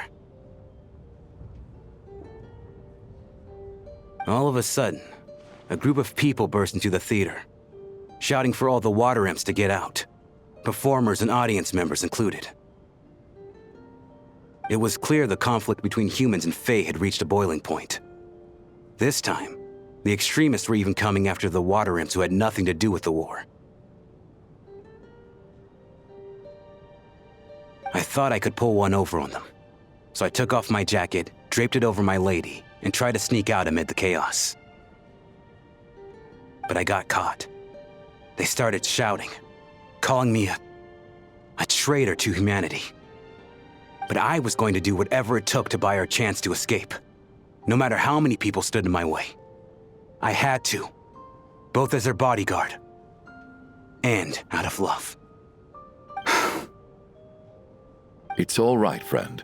You can stop there if you want. You don't need to dig all that up again. It's just... even now, I'm still struggling to accept the truth. How could I be dead? I'm sorry, everyone.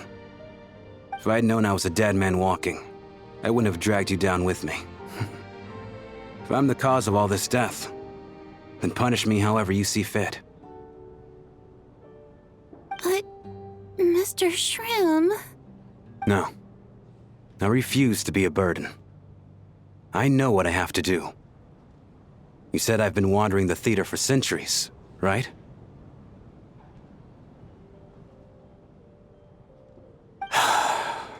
I guess it's high time I got a breath of fresh air.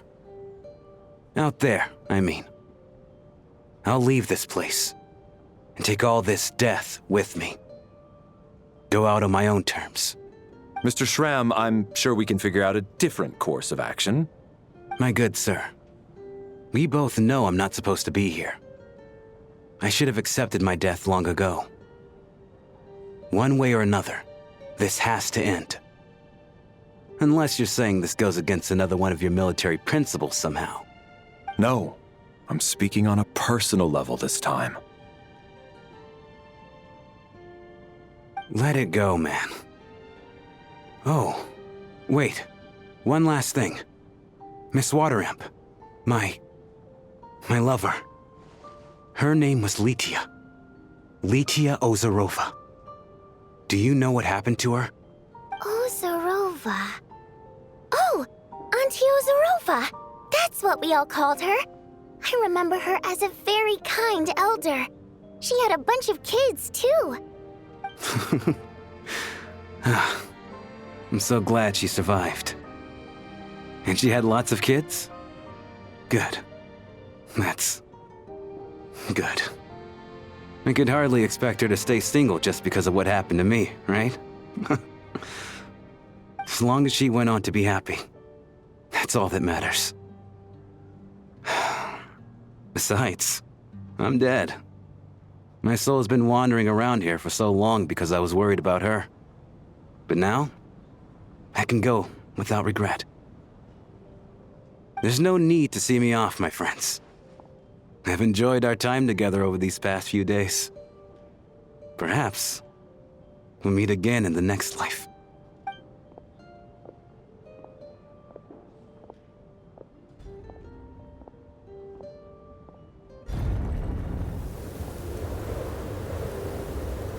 Take care, my man. I know Mr. Shram was already dead, but... I still feel so sad. Death is cruel, no matter how we might try to make sense of it.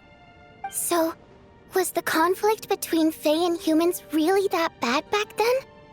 I was only little, so I don't remember much, It's terrible to think that so many innocent people had their lives turned upside down. Even the historical records about that time period don't say much about it. All people know is that the Tsaritsa founded the Fatui, drove out most of the Fey aristocracy without explanation, then used her terrifying power to suppress the humans. It seems to me like the Tsaritsa chose to make herself the enemy. She downplayed the conflict, directing whatever animosity both sides had for each other at herself instead. That's also why, despite how brutal the conflict was at the time, there hasn't been much lingering tension between humans and Fey since. Things have been fairly harmonious for the past few centuries. So, the Tsaritsa banished the Fey to protect the Fey living in the city? She offered herself up to be hated in exchange for peace. Maybe it's not quite as bad as it sounds. I don't think Her Majesty is too concerned if mortals hate her or not. And besides, there are very few who truly do. All this time, I had no idea. All right. If Mitya's theory is correct, then I think we can consider this matter settled. Let's all take a break.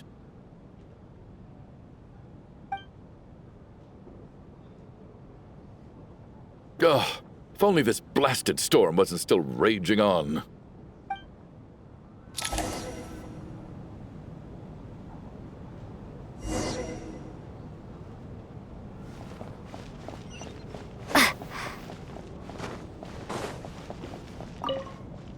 Even though Shram was already deceased, his decision to walk into the snowstorm was still a sacrifice, and a very brave one. This is one of the few times I don't feel at all happy to have my theory proven true.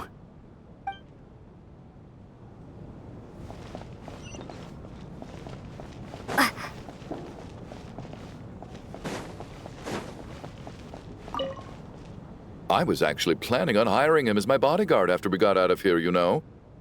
Oh, poor guy.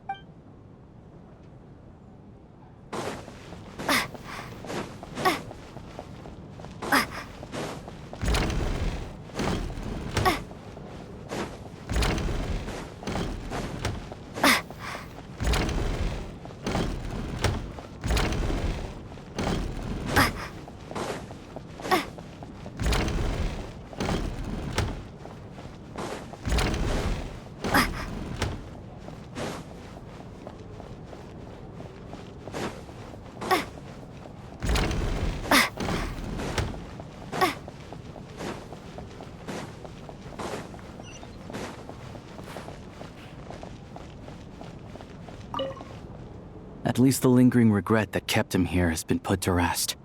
That's not necessarily a bad thing.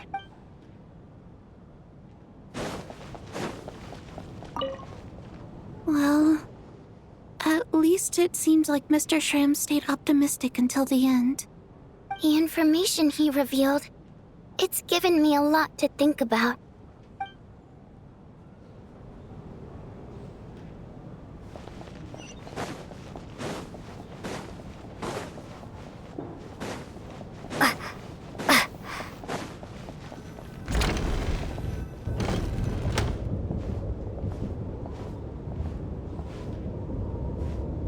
Looks like now we can just rest until the snowstorm stops.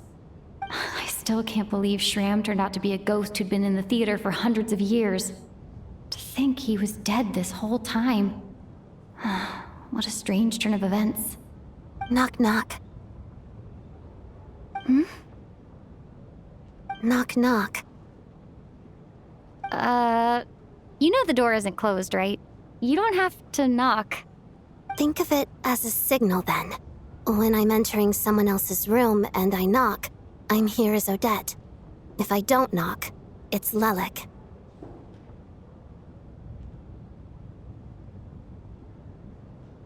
Thanks.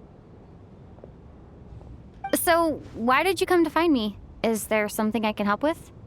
Vodyanitsa said you knew about my secret identity from the start.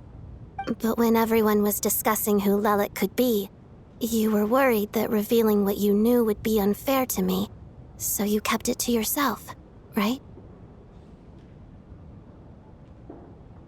Yes. I'm extremely grateful for that. It's nothing. I mean, you didn't hold what happened with Senora against me, so I should thank you for that as well. Actually, there's something else as well. I found myself in a situation similar to the one you were in when you helped conceal my identity. So I thought I'd come and ask you for advice. It's about Mitya. Before all of this, the last time I saw him, he was dead.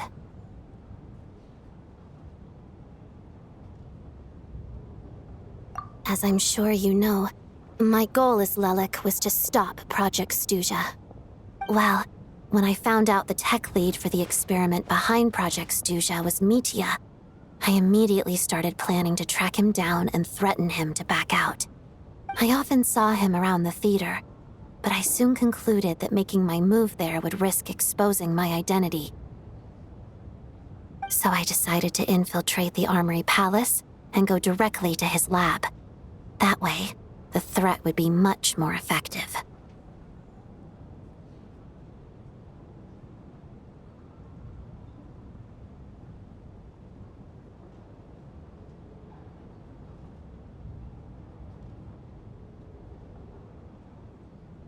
Well, I suppose there was a bit of luck involved, but I am a Fatus, so I already had some familiarity with the building's layout.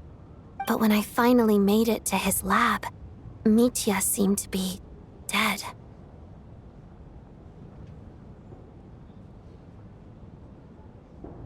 I checked his breathing and his pulse.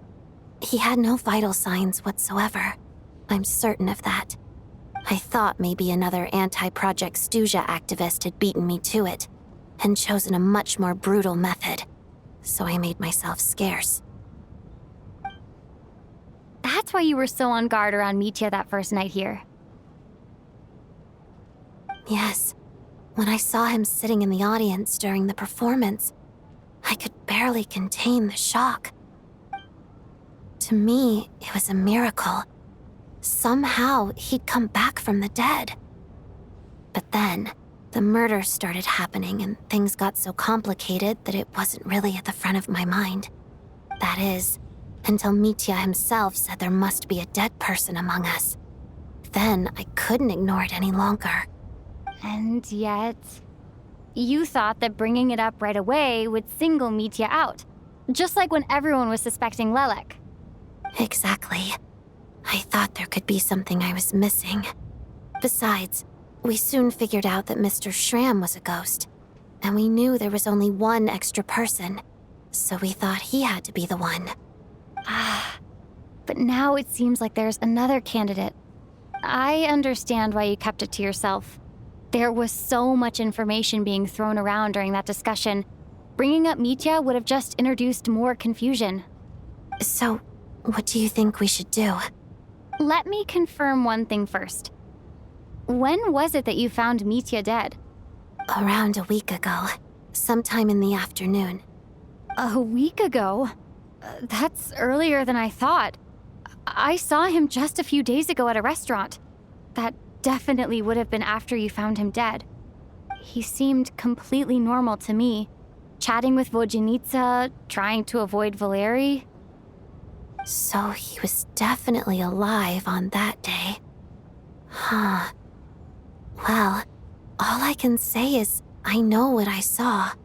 Here's a thought. The reason we even suspected a dead person could be among us was because of the problem with the theater's ley lines. But Mitya's death happened inside the Armory Palace. The ley line issue affecting the theater shouldn't reach that far. You're right. I guess he doesn't fit the profile of the person we were searching for. I think the chances of it being him are very low. Surely he can't have died for real in the Armory Palace. Unless what? Unless he really did come back from the dead. You're right. Do you think we need to disclose this to the others? Huh, what's this? A private meet and greet? Where do I line up? That's not what's going on here. Well, I was just making the rounds. Thought I'd try to lighten the mood a bit. Vodyanitsa's handing out food if you're hungry.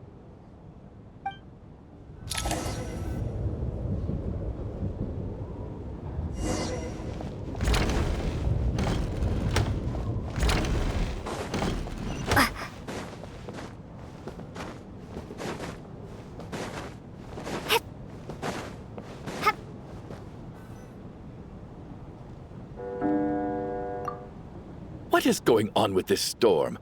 Could it be connected to that monster that just arrived in Snezhnaya? I almost hope it is. Her Majesty the Tsaritsa left to vanquish that beast herself. We just need to wait for her triumphant return. Do you think people still feel the cold after they die? I'm wondering about Shram. Oh, maybe we should have given him a coat before he went out there. Death itself is cold, isn't it? I'm sure the storm will embrace him. Well, I hope he has a safe journey. I'm going to miss him, I think. It's not like we can blame him for Rampana and Kulish's deaths. Thinking back on it, we barely made it out alive ourselves. Once we get out of here, how are we going to explain what happened to their families?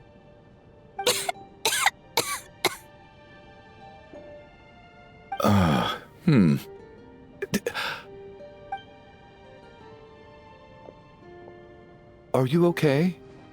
Here, take this. I've never used it.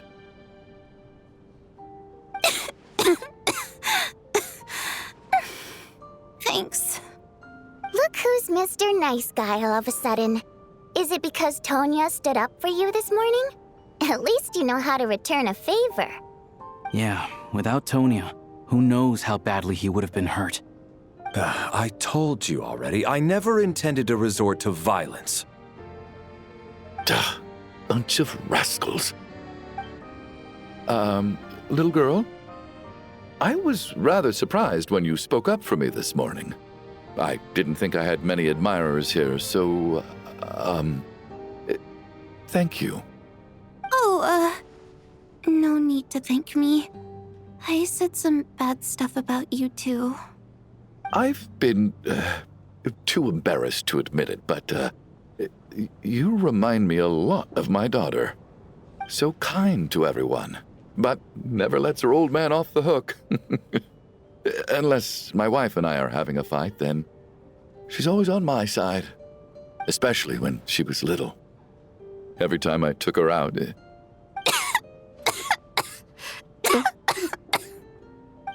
All right, easy now. How long have you had that cough, Tonya? I don't know. It's probably been a while. I'm fine. Are you taking anything for it? Yeah. I'll be fine once I see my brother. He's gonna pick some frost fairy flower leaves and brew a tonic for me. I'll feel much better once I drink that. I see. That's good to hear, then. We should probably discuss arrangements for tonight. Now that the deceased has left our midst, there shouldn't be any more incidents. However, out of an abundance of caution, I'll keep watch. Shouldn't we take shifts? I can take one if needed. No need. I managed to get a nap in earlier, so I have plenty of energy right now. After all the tension of the past few days, everyone else should just focus on getting a good night's sleep.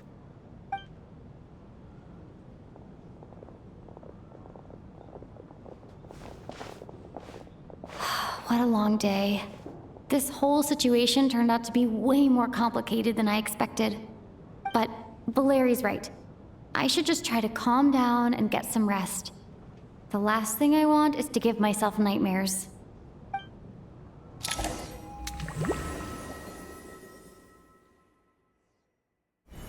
She's awake. She's awake! Get over here, you big lug, and take a look! If you must call me something, call me Mr. Door. The Black Mist is coming. You need to go.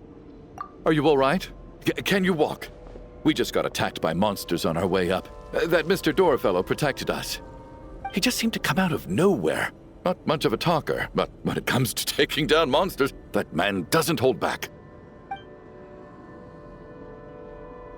Curses! The black mist is catching up to us. We need to keep going. Mr. Door, I don't believe I've ever seen you around here before. Why is that? There's no need to try to get... Mr. Door! Monster! Looking for trouble! I can just push these ones off. Oh, well, anyway, we're lucky to have you here. Thanks for saving us earlier. No need to thank me. This is where my duty lies. Cryostorm!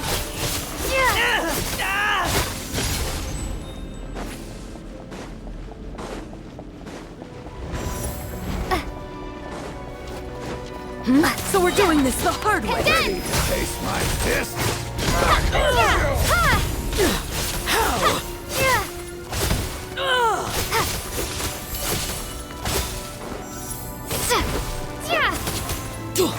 Oh, remarkable work, Mr. Door.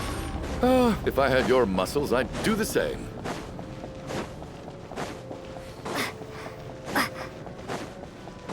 Are none of these doors the one you're looking for? No.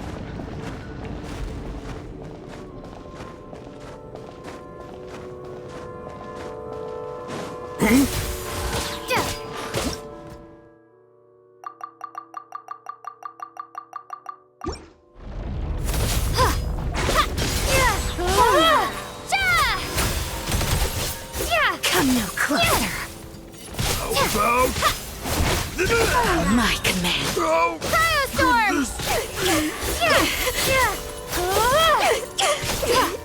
Impossible. Fighting frost!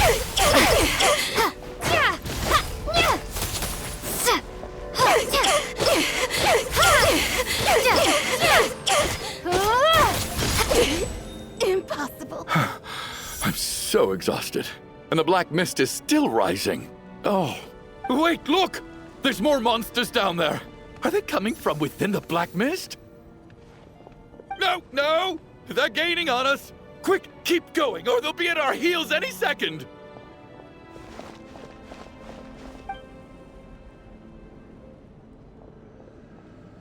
Mr. Door, what are you doing? We need to get out of here. They're coming! Found it. This is my door. What? You mean you're going to stay here? I am a door. This is where my duty lies. No! You saved us. We can't leave you behind. You must keep going. A door can only keep things out for so long. You must make haste. But... Oh, you're right. Let's go. We can't let Mr. Door's sacrifice be in vain.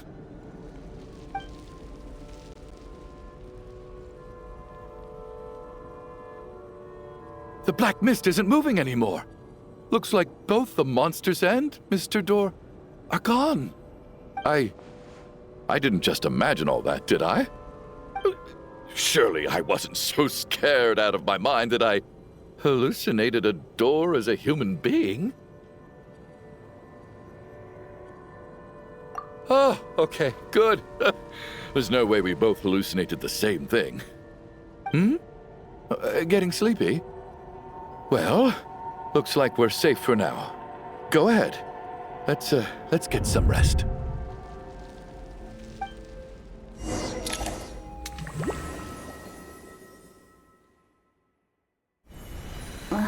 What time is it? Is it morning? I think I had a nightmare. Oh, I guess everyone's still asleep. These past 2 days have been exhausting. Valeri's keeping watch though, so he's probably the only one awake. Valeri?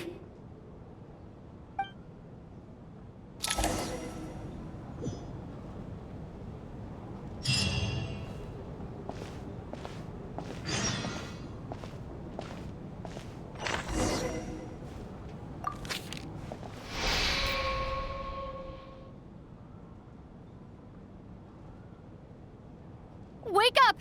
Everyone needs to wake up!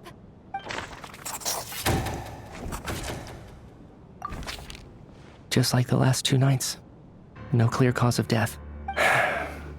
I've been a real thorn in your side, haven't I, Mr. Valeri? Now you can rest in peace. But for me, life will be all the duller for not having to run away from you, my friend. How's Tonya? Is she okay? I just checked on her, and it doesn't seem like anything serious. She's just exhausted from the past couple of days, and she's still recovering from her illness. We should let her sleep a bit longer. That means Valeri was the only one who died last night. If Valeri was awake and keeping watch, it would have been impossible to kill him without waking everyone else up. That much is certain. This is so frustrating. Why has nothing changed since yesterday? I thought we already dealt with the dead person causing all this. Actually, one thing has changed. There's only 1 victim this time, not 2. Does that mean...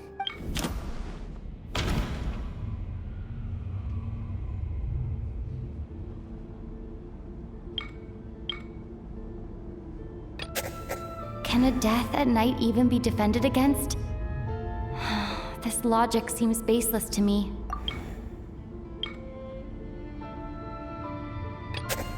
But Mr. Shram was already deceased to start with.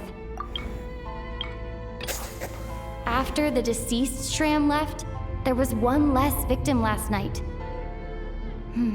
That more or less tracks. It's a reasonable conclusion, considering the only variable that changed. Oh, the number of people who die each night is equivalent to the number of dead among us. That's your theory, right? Exactly. We identified Mr. Shram, and the night after he left, the death toll dropped from 2 to 1. By that logic, there must be 1 more dead person left among us. Another one? But there was only 1 person unaccounted for in the ticket checks, right? The head count should match up now. Having an extra person was definitely a cause for alarm, but being 1 person short isn't nearly as unusual. Someone could have left in the middle of the show, or made it out before the storm hit. 1 more dead person among us. If Mitya's theory is right, then what Odette told me seems a lot more relevant. It's just, at the time, we had no reason to think there was more than 1 dead person. If only we'd taken it more seriously as a possibility, maybe this could have been avoided. I'm sorry. This is my fault. I had information that could have been helpful, but I held back. I should have brought it up right away. I'm partly to blame as well. I was too quick to dismiss Odette's concerns. What is this about? What have you two been getting up to behind my back? Sounds like there's some big news you've been keeping from the rest of us. Well, we're all ears.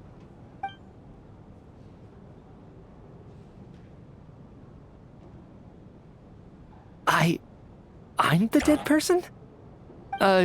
Wow, that's certainly news to me. Odette and I talked about it yesterday, but we thought it just wasn't possible, so we left it at that. Yeah, I don't blame you.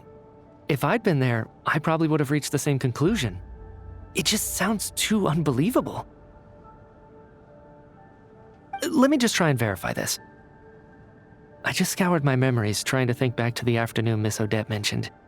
But I honestly have no recollection of dying. That's where I'm different than Mr. Shram.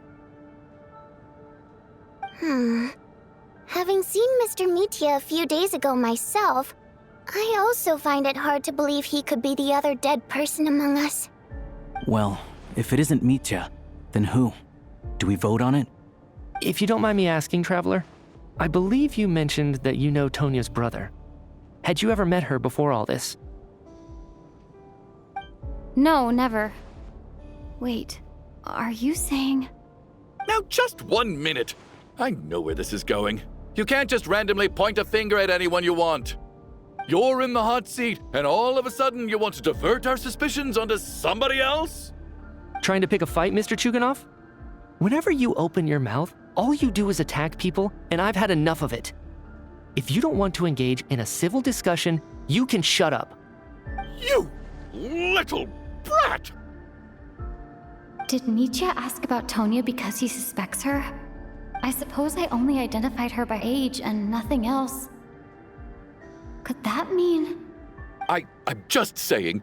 You're going around casting suspicion on people for no reason. How could Tonya be dead? I can vouch for her, if nothing else. I've seen her before. She's the sister of that Harbinger, isn't she?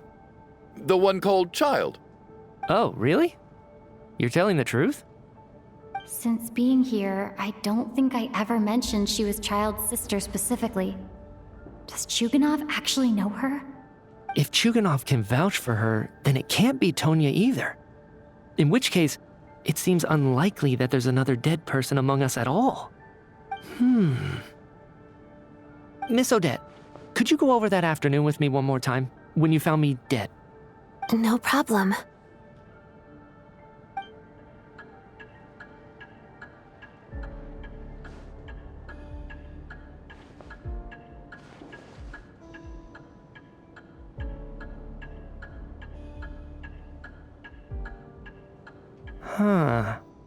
No matter how hard I try, I just can't remember anything about dying. But I do remember something else. Miss Vojanitsa, during our last meal together, I told you how some of the researchers were suffering from temporary memory loss. Do you remember that? Oh, yeah. You said it was hindering the progress of your experiments. You thought they were just under too much stress or something. Right. And even though I don't remember dying that day, I'm pretty sure I experienced something like amnesia. Some of my memories from that afternoon are missing. Are you suggesting you're missing the memory of your... Of course. How am I only just realizing this? Humans aren't necessarily aware of their own death. You mean being silently assassinated, or dying in your sleep? Situations like that? The researcher's amnesia. Suddenly it all makes sense. I must thank you, Odette. I think your perspective just helped me reach a breakthrough on a series of issues that have been troubling me for quite some time. All right. It's decided then. I'll be the one to leave today. Oh, leave? Hey, wait a minute. Aren't you rushing into this? What if you're wrong? You'll pay with your life. Come on, kid. Aren't you gonna fight for your life? This seems like a rash decision. I have other reasons beyond what's been discussed. In fact, thinking back, I remember during Miss Odette's performance, while I was sitting in the audience stalls, a brilliant new idea for my research popped into my mind. But then, my train of thought suddenly cut off. I can't remember it now at all, and I didn't take any notes. I guess that must be another instance of temporary amnesia. No. Hold on. I see where you're going with this. You're suggesting that each instance of temporary amnesia is a death, right? There's a glaringly obvious flaw in that idea, no? How can one person die so many times? I believe Miss Odette's account. During the period where my memory is blank, I must have been either dead or in a similar state. All it would take is for the same thing to happen in the theater, and I would come under the effect of the ley lines in this vicinity. This increases the likelihood of me being the deceased, does it not? But... There's no evidence to suggest that anyone other than me is a candidate for the deceased. So allow me, as a scientist, to treat this as an experiment. Please relax, everyone. I don't think things are as bad as they may seem. If I really am the deceased, then to leave the theater will be a relief for me. If, on the other hand, I'm still alive right now, well, apparently you've all witnessed my resurrection recently anyway. Who's to say I won't return from the dead again this time? Nietzsche's right. This is the only thing we can try right now. I think he's deliberately downplaying the gravity of the situation, though. He probably doesn't want to burden everyone. What is a scientist if not someone who gambles on experiment after experiment in an attempt to obtain the truth? With this snowstorm, the ley line phenomenon, ghosts of the dead, and my amnesia, we've been paralyzed by not knowing and powerless to do anything about it. It's a terrible feeling. But if I do get resurrected, you can be sure that I'll come back with the truth of all this. Just you wait.